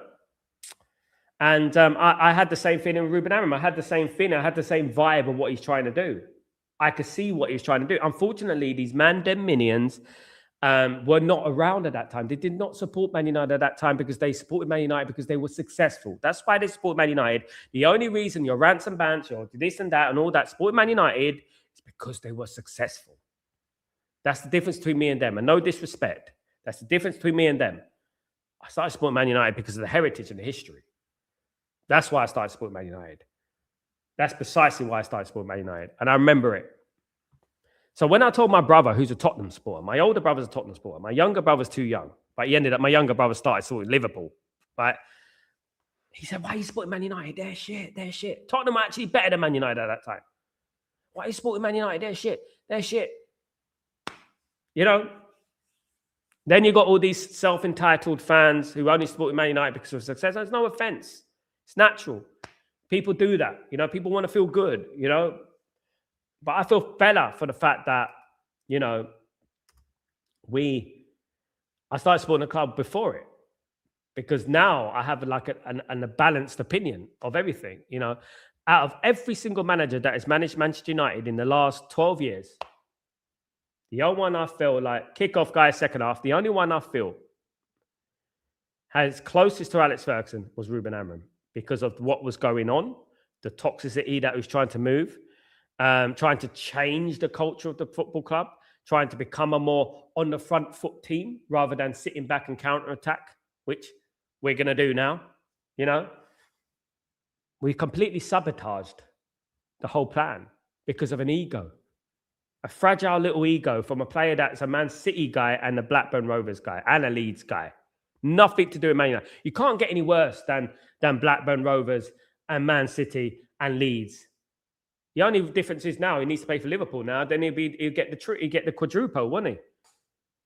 I mean, this is what we're talking about. He has no affiliation with Man United. He has no affiliation with Jason Wilcox. Talk about. He has no affiliation with Man United. He doesn't care about Man United. You know, RJ. I just can't believe we haven't signed any players this winter. We're not going to, mate, at this rate, because obviously. They're using the interim as an excuse. I can admit I have been really grumpy, sad, and angry from Ruben sacking. I was not happy to see we got Carrick, but I am now on board. Freebird City would be a good start. It would be a good start, and I'm wishing Michael Carrick the best of luck. You see, the difference between us, Yale, and the Amorim outers, or the jealous Amorim people, that's what I say, because they're jealous. They keep mentioning Amorim's looks for some reason. They're very weird. They keep mentioning Amorim good-looking Amorim, Amorim sexuals, Amorim rimmers, and all that. They keep saying that sort of thing. I think it's very weird. I think even one of the big content creators on Twitter said, oh, he's only because he's good looking. And I thought, what you guys on? Why are you so obsessed with that? I'm like, what? These guys are weird. They're the weird ones. We support our manager because we support Manchester United, and we could see footballing-wise what we were trying to do. These guys are like weird. They're probably not even married, to be honest. I'm a married guy. I've been married 8 years. So, I mean, at the end of the day, these guys are weird, honestly. I swear to you. Dave, same here. Big up, of course. Let's say Carrick beats both City and Arsenal. Does anyone think they'll buy players in this round? Nope, mate. That will actually have the adverse effect, Dave. It will actually have the opposite effect. They think, we're good enough. We don't need to sign players. That's what they're going to do. Man United's DNA for me is never say die attitude, and it's totally gone. Yeah. Man United's DNA doesn't stem from systems. It stems from an attitude, a mentality. like you said there, Kenny, never say die, never give in. You know, when I was growing up, even if Man United were 3-0 down at halftime, we weren't out of the game. We weren't going to lose the game. We were in the game. You know, these days we're 1-0 down, and we think I might as well quit. You know what I mean? This is how it is. You know, sad. It really is. But you know what? I'm really fortunate and I'm grateful. I always look at life and always think, be grateful for everything, because I know people who support Leyton Orient, who are in League One in England. I used to see people going from New York to Leyton once or twice a month just to watch Leyton Orient and not see any success. So, you know, Yale, I think the club has already said we are not going to sign anyone. We have massive, but I mean, let them talk, Yale. It doesn't mean anything. What they say don't believe anything they say. They probably won't, but don't believe anything they say. I'll tell you right now, 3-year plan with Ruben Amorim, remember that. Don't believe anything they say. Don't. Because they want you to say that. Once you expect it, once you expect not to sign any players, they're going to say, well, they're good with not signing any players, and we can't do that. We can't feed into their hands. Don't speculate. Early night, Tiny, early 90s for me. Yeah, big up, big good times, mate. Good times. RJ, I can't believe they sacked Ruben, man. Yeah, they did, mate. There you go. I think Bruno will go and will sign Palmer. Apparently, Cole Palmer has a 62 million release clause. Still 0-0, guys. 50 minutes gone in this game between Egypt and Senegal, of course, guys. It is 0-0, of course, guys. Why do we need to sign players, though? Carrick is good, bruv. He sets it is solid 4-2-3-1, bruv. He adapts and well. I mean, you know what they're saying, Mandem? You know, I get the sarcasm. I get it. You know what they're saying, Mandem? They're saying that he needs signings, bruv. He needs signings, bruv. He ain't got the team there yet, bruv. You know what I mean? That's what they're saying now. Obviously, Ruben Amorim had a championship winning team, according to them, just a week ago. You know? Jokers. Honest to God, jokers. RJ, 2000 is long gone. It's crazy how time flies. City just winning trophies over and over. Yeah. Yeah. And you know why? Can I tell you why? Because we got Mandem minions and people like that who don't know how to get to success. They don't have it here. They don't have it here. You know what I do in my 40s? You know what I do every morning? I get on the treadmill and I do a 5K every morning, right? My mentality is such. And you know where I learned that from? I learned it from Man United. I learned it from Alex Ferguson. I learned persistence, consistency, discipline. I learned that. These guys, look at them. Look at them. It's a joke too, man. Honest to God. Tiny. If Ruben would have got the players for the positions, I think he would have been different. I think it would have been different. Mate, we were 3 points from fourth, for goodness sake. Do you know what I mean? Imagine he got his midfield in there and a wing back. Here comes Senegal. Corner to Senegal, guys. Corner to Senegal. People forget that little chestnut, don't they? 3 points from fourth. They like to forget about that one, don't they? You know, two defeats in 11 games. They love forgetting about that one. Let Wilcox cook, blood. Let him land, bruv. We'll let him land. We'll let him land. Yeah, Air India, FC. All right, corner to Senegal.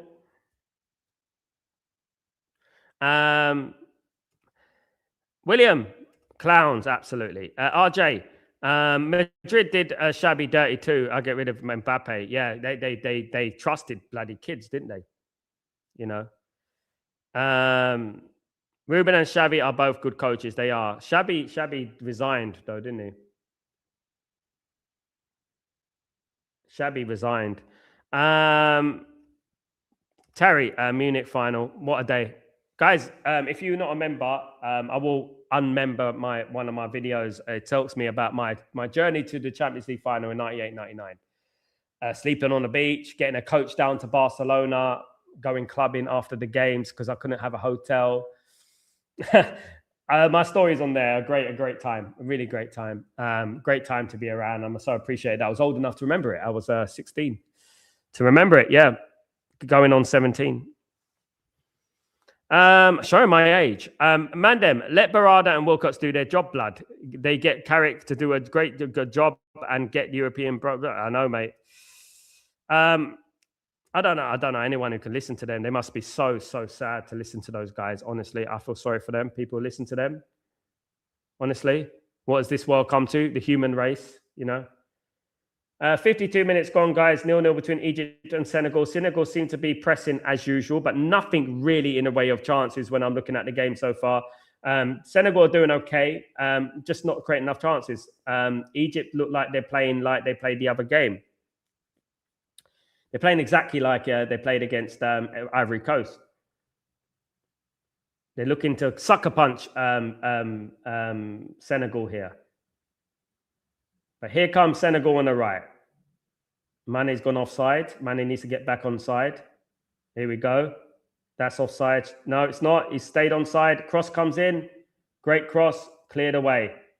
Back with Senegal, though. Senegal doing well, guys. They're playing a lot better. They're playing a lot better. Mandem, that's why I have an issue with these minions. They didn't have anything to stand on. So they just keep talking about Amram sexuals and all these nonsense. I know, mate. You know, when you feel the ability to insult someone for no reason, it shows a lack of IQ. It just shows that you can't articulate a compelling argument. That's what it does. They're not intelligent enough footballing wise. They don't have no ball knowledge. They don't. They certainly don't have any Man United knowledge. That long went a long time ago. They don't have any of that if they ever had it. I think there is a little too many egos at Real Madrid. It's not the same as what I'm seeing. I think they have got a little bit. They used to have more though. But when back in the day when Real Madrid had the Galacticos, they actually had players who had justified egos. Zidane, Figo, Berto Carlos, Raul, Beckham, McManaman to an extent, Casillas, Carranca, Cambiaso. Shall I go on, guys? What a team they had. You know what I mean? That was, if anything, that team should have had an ego. Do you know what I mean? That is a team that should have had an ego. Mad, isn't it? 0-0, guys. 55 minutes on the clock. We are watching the semi-final between Senegal and Egypt at the moment, guys. Very, very cagey game, I would say. Nothing in the way of chances. Senegal are the better side at the moment, but beware of Egypt and the counter-attack, what they're doing at the moment. I see what Egypt are doing with their diamond. I know what they're doing. I see it all day long. Here comes Mane, good cross. Corner to Senegal. Another corner to Senegal, guys. Another corner to Senegal. That was Al Hani with the clearance. Good defending there from Hani. Good defending there. Brilliant defending there.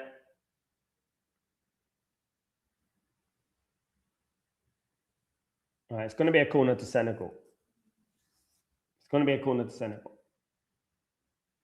I've been impressed, I have to admit, with some of the African managers. I have been impressed with some of them. I think they've been very, very tactically astute. I have to admit.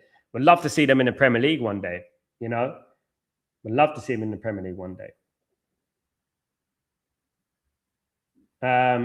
Egypt look a little bit, I would say, a little bit nervous for Egypt standards. They do look a little bit nervous, of course. So in the beginning, they've been like that, to be honest. Chatterboxer, good workout for weight loss, Sal. Everything is, mate. Everything is good for weight loss, mate. And it's a shot and straight at the keeper, guys. Straight at the keeper. Finally, a shot on target. Wow. Only the second one I've seen so far. But anything is good. Any cardio. Try running marathons, RJ. Try doing 5K a day. Do that, mate. That will lose you weight. That is what you do. It's not a lot of people can do boxing and stuff like that. I used to kickbox, but do running every day, mate. Your weight will come off. Not many people can do that, though. Not many people got the perseverance to run. It's a thing. It's attitude, isn't it? It's an attitude like you have to have. I can't go on camera like looking like a balloon for myself, my own sanity. I can't do that. I can't do that. Now, I like to keep myself busy. I like to keep myself active, but, I can't do that, man. I can't sit on this stream and look like an absolute elephant. I can't do that, man. Honestly, I know some people can, but not me. Definitely not. I can't do that. Hypertension FC, not for me. Not for me, you know what I mean? Absolutely not. People on their match reactions lose more weight than they do the whole week. Anyway, here comes Senegal on the attack, guys. And it's going to be a corner to Senegal, guys. It's going to be a corner. Senegal are still pushing forward, guys. Hossam has given away the corner. Here, it is going to be a corner, guys. Hossam has given away the ball. He's going to give away the corner.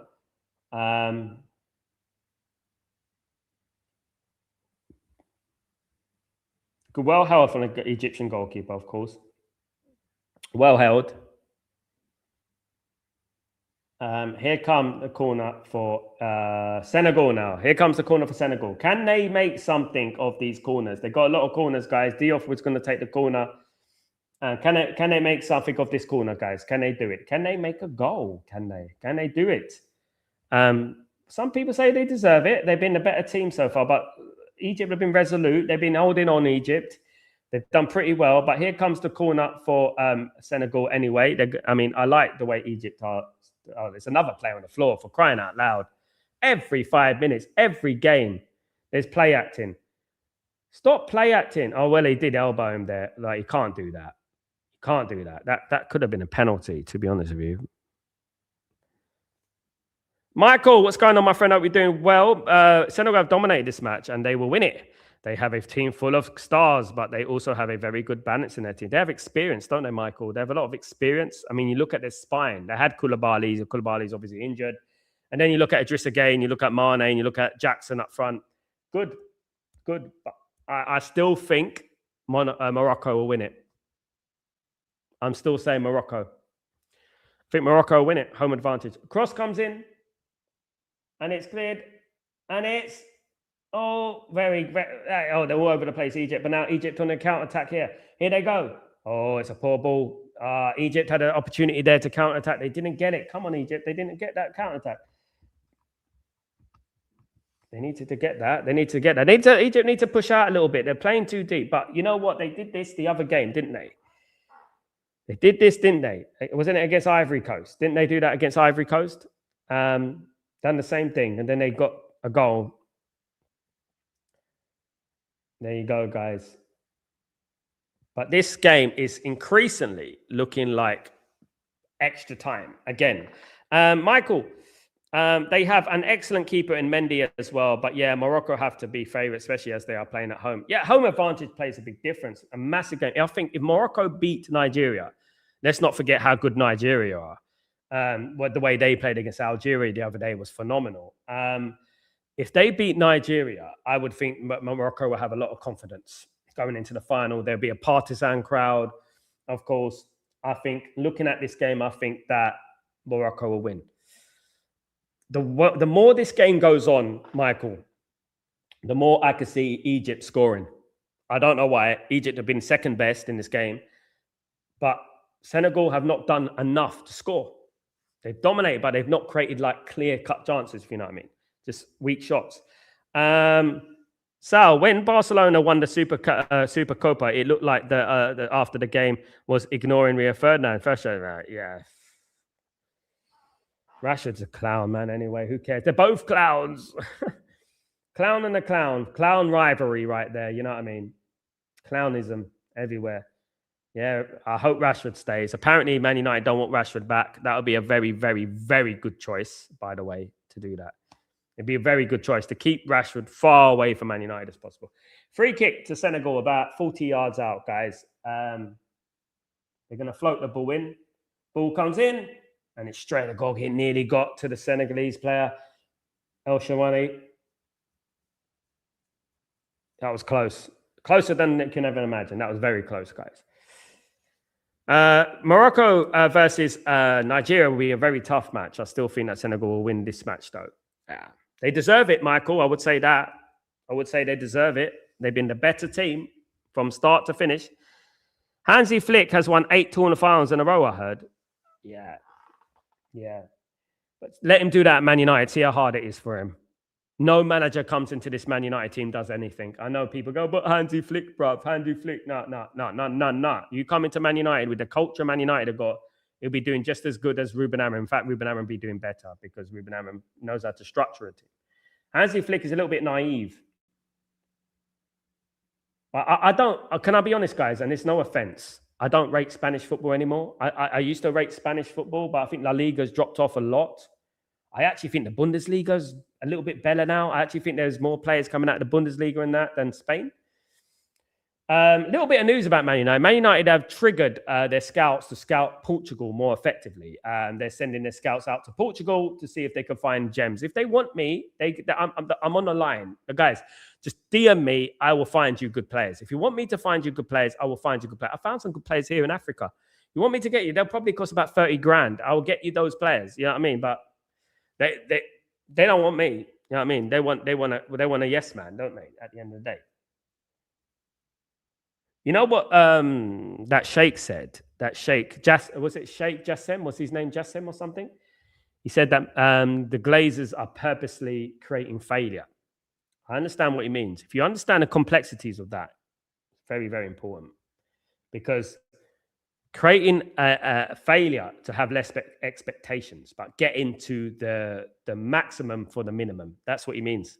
So basically, squeeze into that top four with spending the less. So basically, purposely not aiming to win. Not so much failure, but not aiming to win the league, for example. Get the bare minimum. And anything else is a bonus, but get the bare minimum, you know. We destroy managers, though, guys, don't we? We really destroy managers. We'll bring Luis Enrique here. We're sacked in 14 months, and that's it. You know what I mean? Here's Yasser on the ball. Cleared. Throw in to Senegal. Throw into Senegal. Big up everyone who's joined me for these watch-alongs, by the way. I really appreciate you. You're absolute legends. You know what? You are the originals, guys. Thank you so much. Got great things planned for this channel. Amazing things planned for the channel. You will not believe. And I really appreciate everyone on the journey. I do. And, you know, including the AFCON, of course, which I've been doing now for nearly a month. Over a month? Is it nearly a month or over a month? Yeah, it's over a month now I've been doing the AFCON, guys. Absolutely. It's been going on.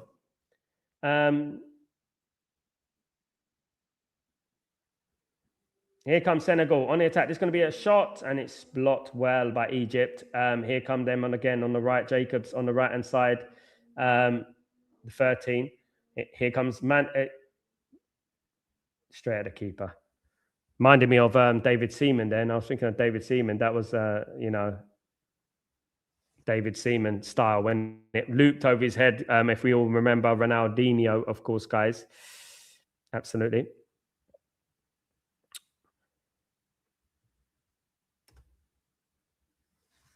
Free kick to Egypt in the middle of the park. Mamouche has been fouled, of course, the Manchester City player, Mamouche. Surprised by Egypt. Let me just tell you something. I'm surprised by Egypt. They got Mamouche and Salah up front. You know what I mean? It's not a bad partnership, you know. It's not a bad partnership. How they not really sweeping teams up, you know, away, I don't know. But the African nations this year, you haven't really seen any 5-0, 6-0, 8-0 and all that. It's been a very, very competitive tournament.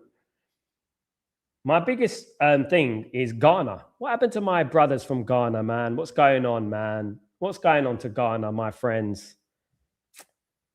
Some of my best friends come from Ghana. What's going on with them? They're not in the tournament, not in the AFCON. Mad, isn't it? One of the best African teams only about 10 years ago, wasn't it? 10, 12 years ago. Best African team was Ghana. Michael Essien and crew. Of course. Nearly reached, was it? Yeah, the World Cup. World Cup for semi-final, was it the final? Nearly reached the World Cup semi-final.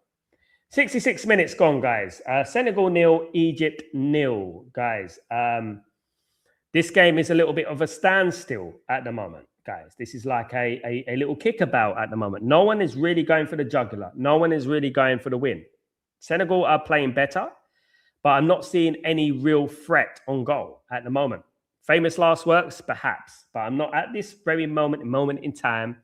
I'm not seeing any real threat going on from Senegal at the moment. Or Egypt. Egypt is zero threat at the moment, but at least Senegal are trying to push the game and press. Here's the right winger. I think it's Jacobs on the right-hand side. He's gonna cross the ball in. No. He's been on the ball quite a lot. Is the number 13. Indai. Indai is the guy. He's been on the ball quite a lot. Jacobs is on the bench. He looks like the danger man there. Indai, they do get to the ball to him a lot. Does look like the danger man. Guys, don't forget to smash a like on the video, guys. If you guys can do that for me, let's see if we can get up to a few likes. Come on, guys, let's get up. You know, Madfoot. So Amram convinced some from the beginning that there will be pain and suffering. Were you one of them? Pain and suffering is part of growing up, Madfoot. I don't know if you know about successful football teams and things like that, but Man United had pain and suffering under Alex Ferguson. To get to where you want to go, to change a culture out of a football club, you have to suffer. You do. That's what he meant. I don't think people understand that.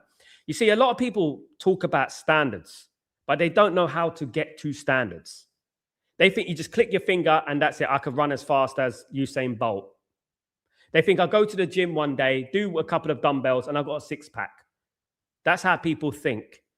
Man United were toxic from the core, right? From the core. Asbestos FC. Derelict. It takes time to change the whole thing. And then, now, guys, third in goals, third in assists, 3 points from fourth. Things were getting better. We just needed the players in. We could have turned those, if we got those players in, we could have turned those draws into wins, and we bloody second, bloody third. That's the fine margins in football. We were getting to where we want to go. But if people don't understand what he meant by suffering, they have no idea about sport, elite sport.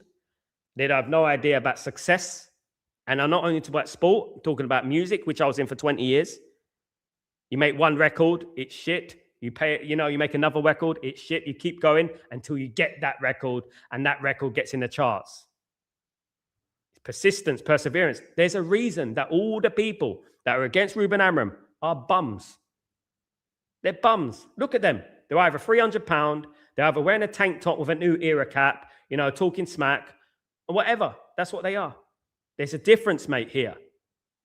There's a difference between me being here in the UAE, coming from London, doing streaming for a living, and there's a difference between them who are in a one-bedroom flat in Tottenham. No offense, because I'm from a one-bedroom flat in Leytonstone, but I'm long gone from that, and me and them, right? If you don't understand standards and suffering, you think that Senegal against Egypt today, right now today, you think that Senegal and Egypt didn't suffer to get in the semi-finals? Did they suffer? Of course they suffered. They felt pain. See, I call them them minions for a reason, because they don't understand these sort of things.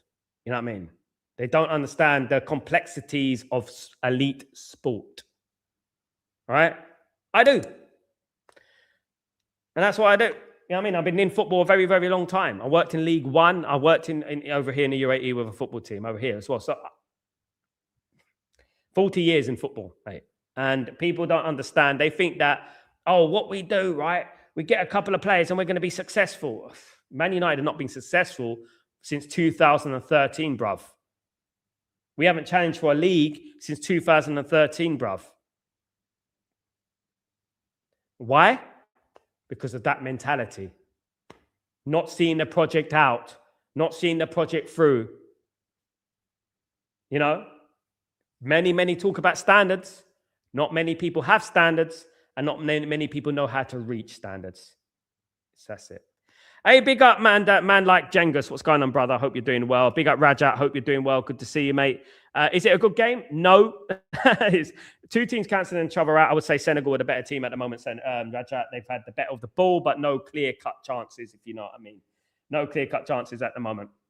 We are in the 72nd minute, guys. The 72nd minute, and there is nothing in the way of chances. RJ, pain and suffering is needed before success, but some of these fickle manager out fans are impatient. They don't understand about pain. They think, the thing is between them and that. Like, guys, I come from a little town called Leytonstone in East London, right? I had crime around me. I had a poor 5 of us in a one-bedroom flat. 5 in a one-bedroom flat. 5 of us. Didn't have a pot to piss in. For part of my life, I lived in a car. Right? Let me just tell you that right now. Okay? I have not got no stepping stones. I have no elevators. Nothing. Right?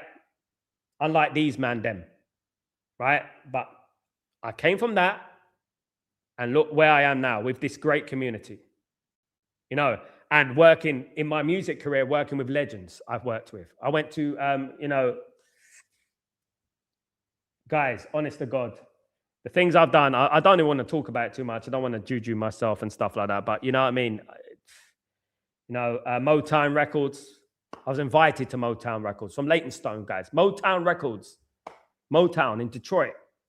Invited. Guest. You think I've done that through, oh, this is lovely. 2 pillows, nice and comfy. You think I've done it because of that? There's a lot of sweat and tears. Night shifts, working in bakeries, fishmongers, you name it, security guards in hospitals, spat in the face, punch, this, that, you name it, I've done it. Pain. There's a guy called Big Nasty. He actually uses the word pain as a promotion. As a promotion, as a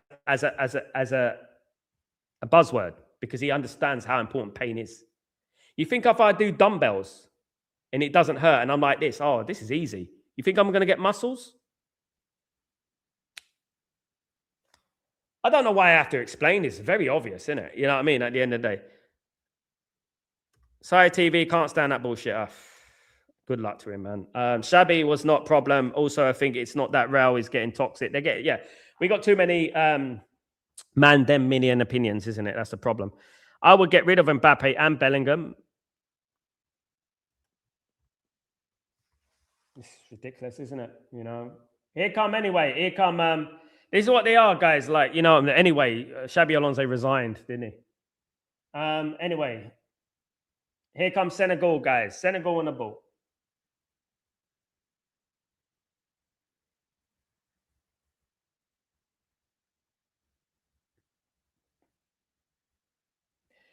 If you're going to get schooled by Stretford Post, because at the end of the day, I've seen a lot more than man them minions. A lot more. I've done a lot more than man them millions. Your sides, your rants, your flexes. I've done a lot more than them in life. Not just content creation, which is quite easy. You know, not just content creation. I've done a lot more than them in life in general. Been through a lot more than them as well. You know, but anyway, alhamdulillah, as they say, Madfoot. Senegal versus Man United on TV. Yeah, we're playing like Man United. They're definitely playing like Man United at the moment. Egypt. It's 75 minutes gone, guys. 0-0 between Senegal and Egypt, of course. Senegal and Egypt. Absolutely. 0-0 between the two. Nothing in the way of chances. Absolutely zero in the way of chances, guys. Zero in a way of chances at the moment. But big up everyone who's joining me today. I really appreciate everyone in the stream, guys. Thank you so much for joining me this afternoon, this evening. Good to you, of course, guys. Absolutely. Some of you this morning, of course, absolutely. Some of you this morning. Let me have a look at this.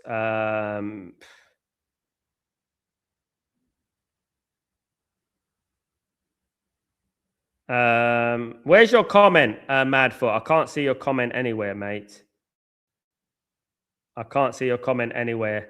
No, I can't really see it. Where did you comment it? I don't really see it, Madfoot. Sorry, bruv. Egypt, the Egypt color, yeah, Man United. Don't like to watch Nuruddin no more, Sal. I mean, no, mate. I like Nuruddin in regards to the Glazer out thing. I agree with them, Ineos out, but you know, and fair play to him. He's a nice guy, probably, but he doesn't understand football.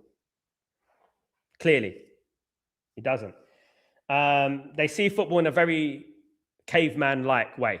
You know what I mean? And I agree with him with the Ineos out all day long, Glazers out, Ineos out all day long. Been doing it since 2005 when it happened. Hold on. Bobby's there. Where's Bobby? Bobby, goal for Senegal. I can't believe it, guys. Mane has scored the goal. Mane has scored the goal. Many man. Wish there for me now. Won't cry no more. Won't reach to the sky no more. Manny has scored. Bloody hell. Now, what do Egypt do, guys? Do Egypt come out now? I don't want that disappointing face on Egypt. They haven't done nothing in this game, guys, Egypt. I don't want that disappointing face. Don't give me that disappointing face. Egypt deserve to be 1-0 down. They have done nothing in this game. They have not done nothing, for goodness sake. You know, they're a bit like the Mandan Minions. No penetration. You know what I mean? Absolutely. Look, they have done nothing in this game. You have to be... It was a good goal. Big up, my friend. Bobby's in the house. Didn't even know Bobby's here. It's good to see Bobby. It's good to see Bobby. Mane, big up. Yeah, good goal. Good finish. He's still got it, hasn't he? He's still got it, guys. Do you remember, guys? I remember back in 2013-14 when Louis van Gaal was manager of Man United and we were linked to Sadio Mane when he was playing at Southampton. And I remember half the fan base went absolutely nuts. Might be offside. After all that, imagine it's offside after all that celebrating. After all that celebrating.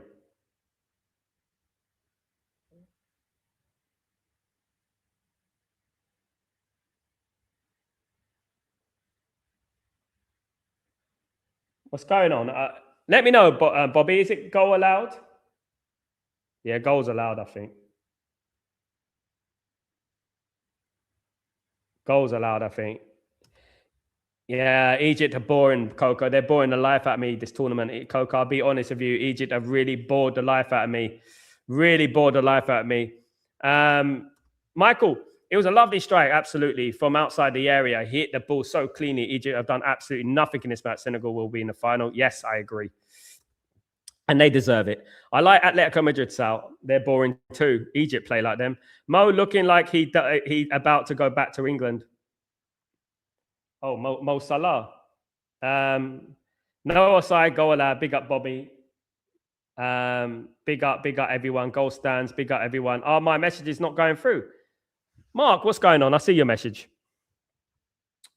Mark, I told you, when you go to stream, because I do it on some other people's stream, you know when it looks like you haven't subscribed, just click off that and do it again. It comes up. It happens to me as well.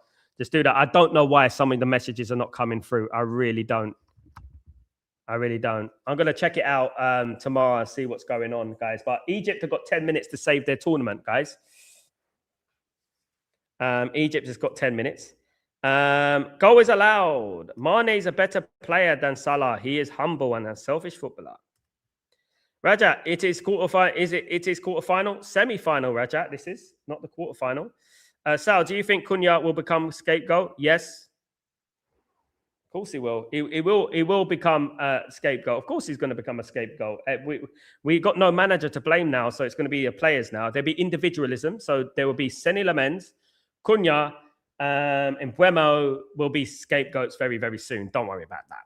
Then there's going to be obviously the English players, the Shaws and the Maguires, and I thought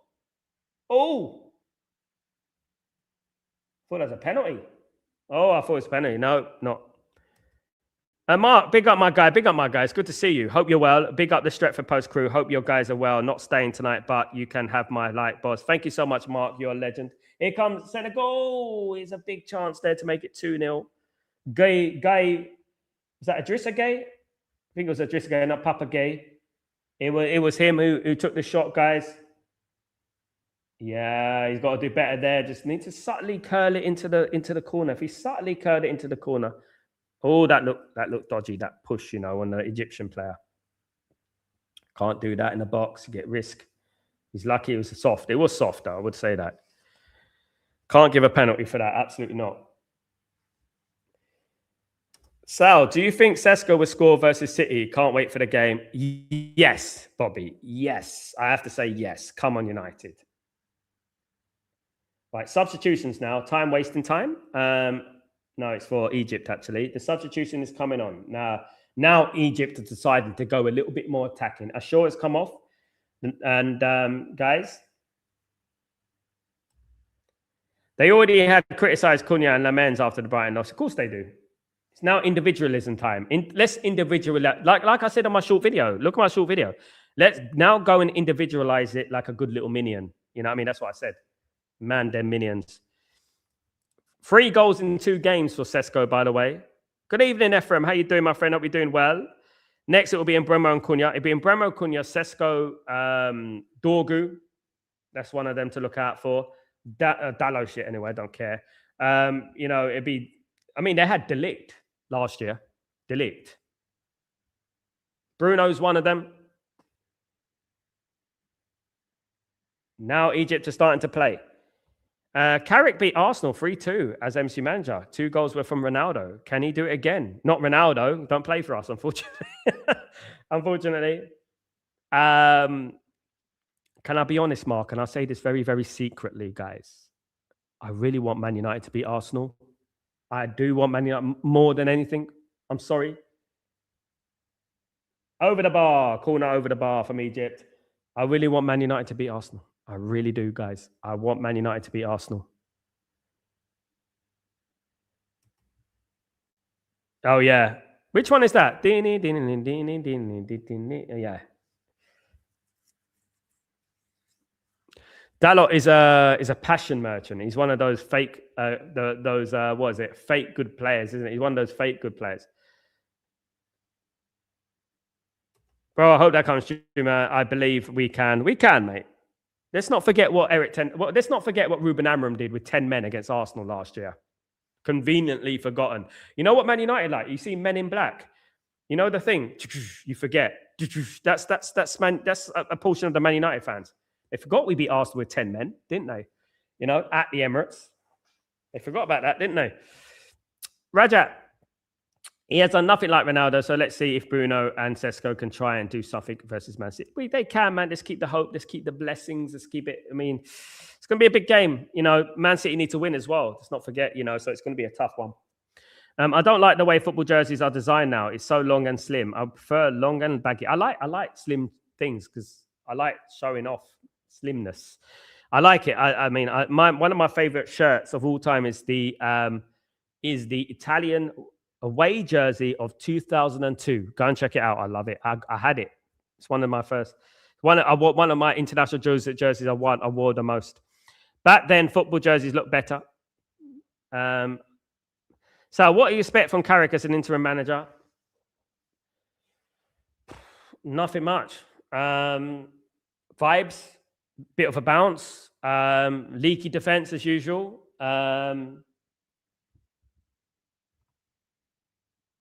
After about a month, I'm going to give it an accurate analysis. It could, after 2 games, be all come crashing down. You know, Man City and Arsenal are not the best teams to start with. They can be the best teams to start, but they can be the worst teams to start, because if you win those 2 games, then wow, everyone's going to be on cloud 9. I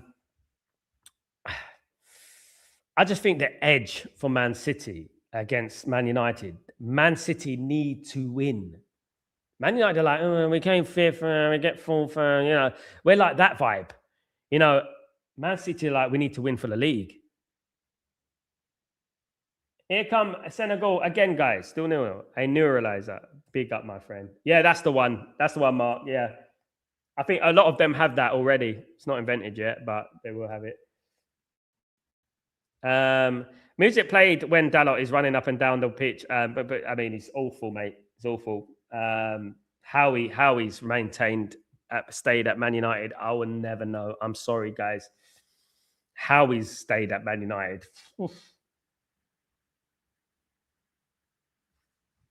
I remember like 2013-15 times, some players used to wear that super tight jerseys. Go down to 2002. Just because we could. Back then we could. We were thin back then. You know what I mean? No offense. I did like the Man United jerseys in the 90s, though. I've got loads of them, guys. When I get them back from London, I've got all my jerseys in London at the moment. I'm in UAE, so I didn't bring all of them with me. I'll do a little competition for someone to win them or something, guys. What, in the past, Mark, or now? In the past, my favorite striker for Man United of all time. My favourite striker for Man United, Cantona.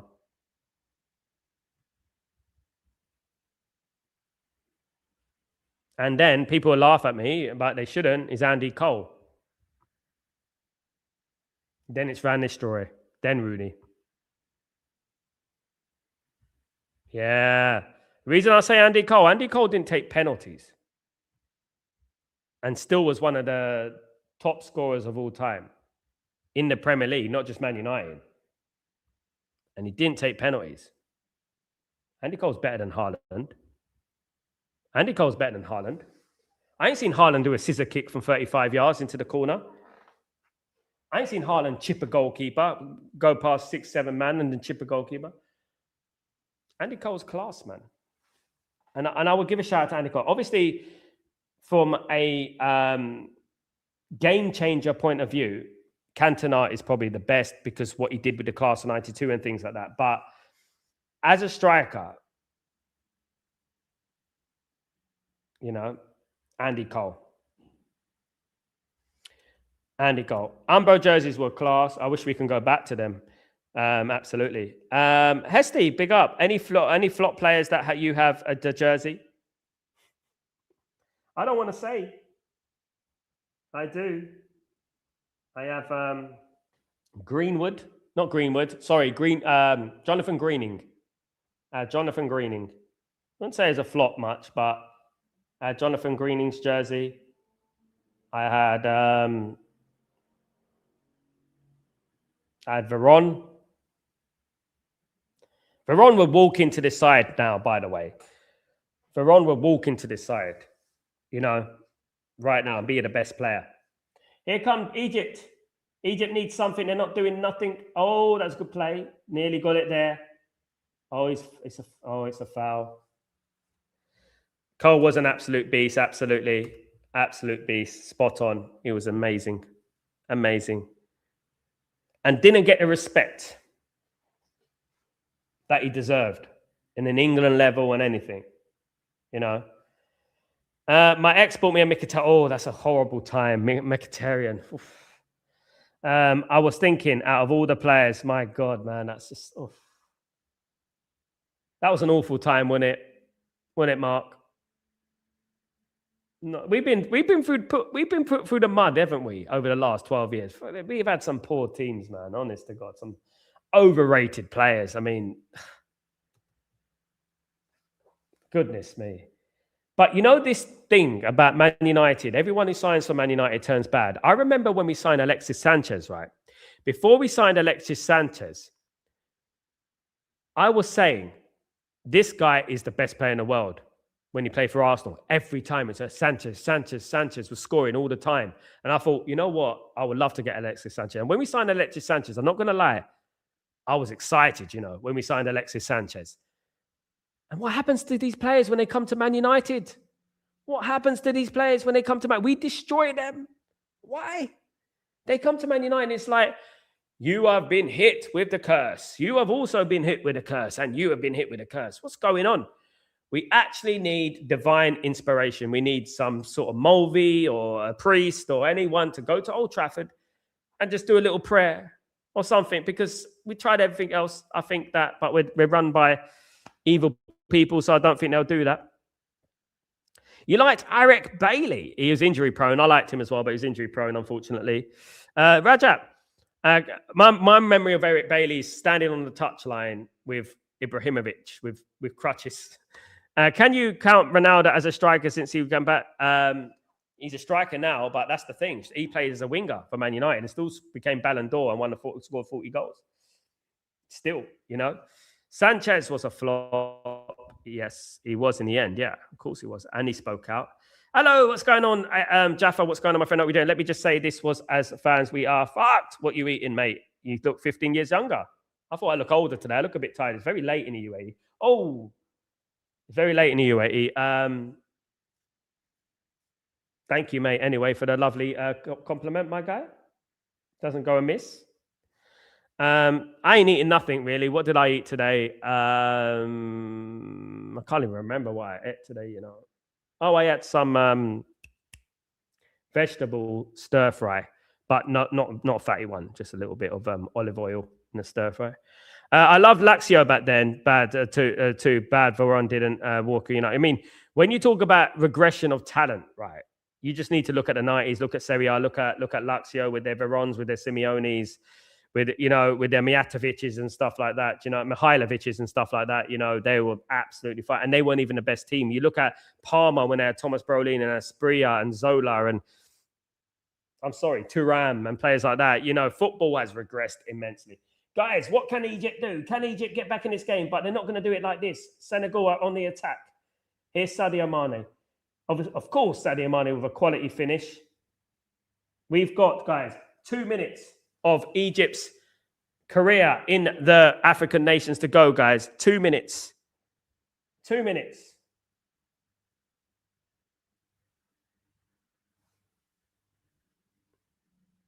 Here come Egypt, though. Are they going to create one chance, Egypt? One chance. They haven't created a whole game, guys. Not one chance for Egypt.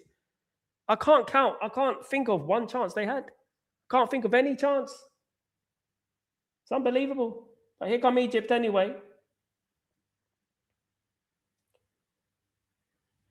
They have to kick that ball in the box. They've got a minute to go. They have to get the ball into the box. They're going to have to do something.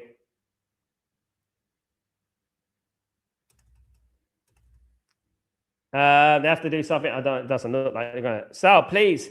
Players some don't want to come here, Sanchez. Big up Beef Bully. Here come Egypt. Why did they do this now? Oh, good shot, but straight at the keeper. Mamouche. Eric Bailey loved the brother, but he was trying to walk on Phil Jones' footsteps. Yeah.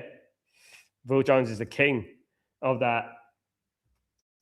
I remember that Kanye West video with Phil Jones and Smalling. It was excellent. Sam, what's your favorite color? Big up. I think purple is underrated color. It is. Oh, Egypt again. They've got 15 seconds to save themselves. They're not going to save themselves now. They've waited too late. Too little, too late, guys. That's what I'm talking about. You know, attack.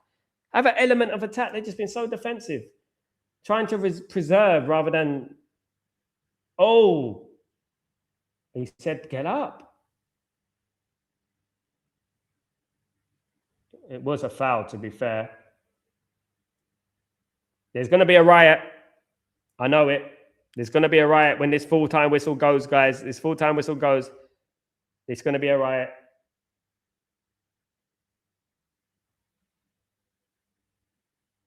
And Egypt are out of the AFCON, and it is Senegal that will go to the final of the AFCON on Sunday, guys. Congratulations to Senegal.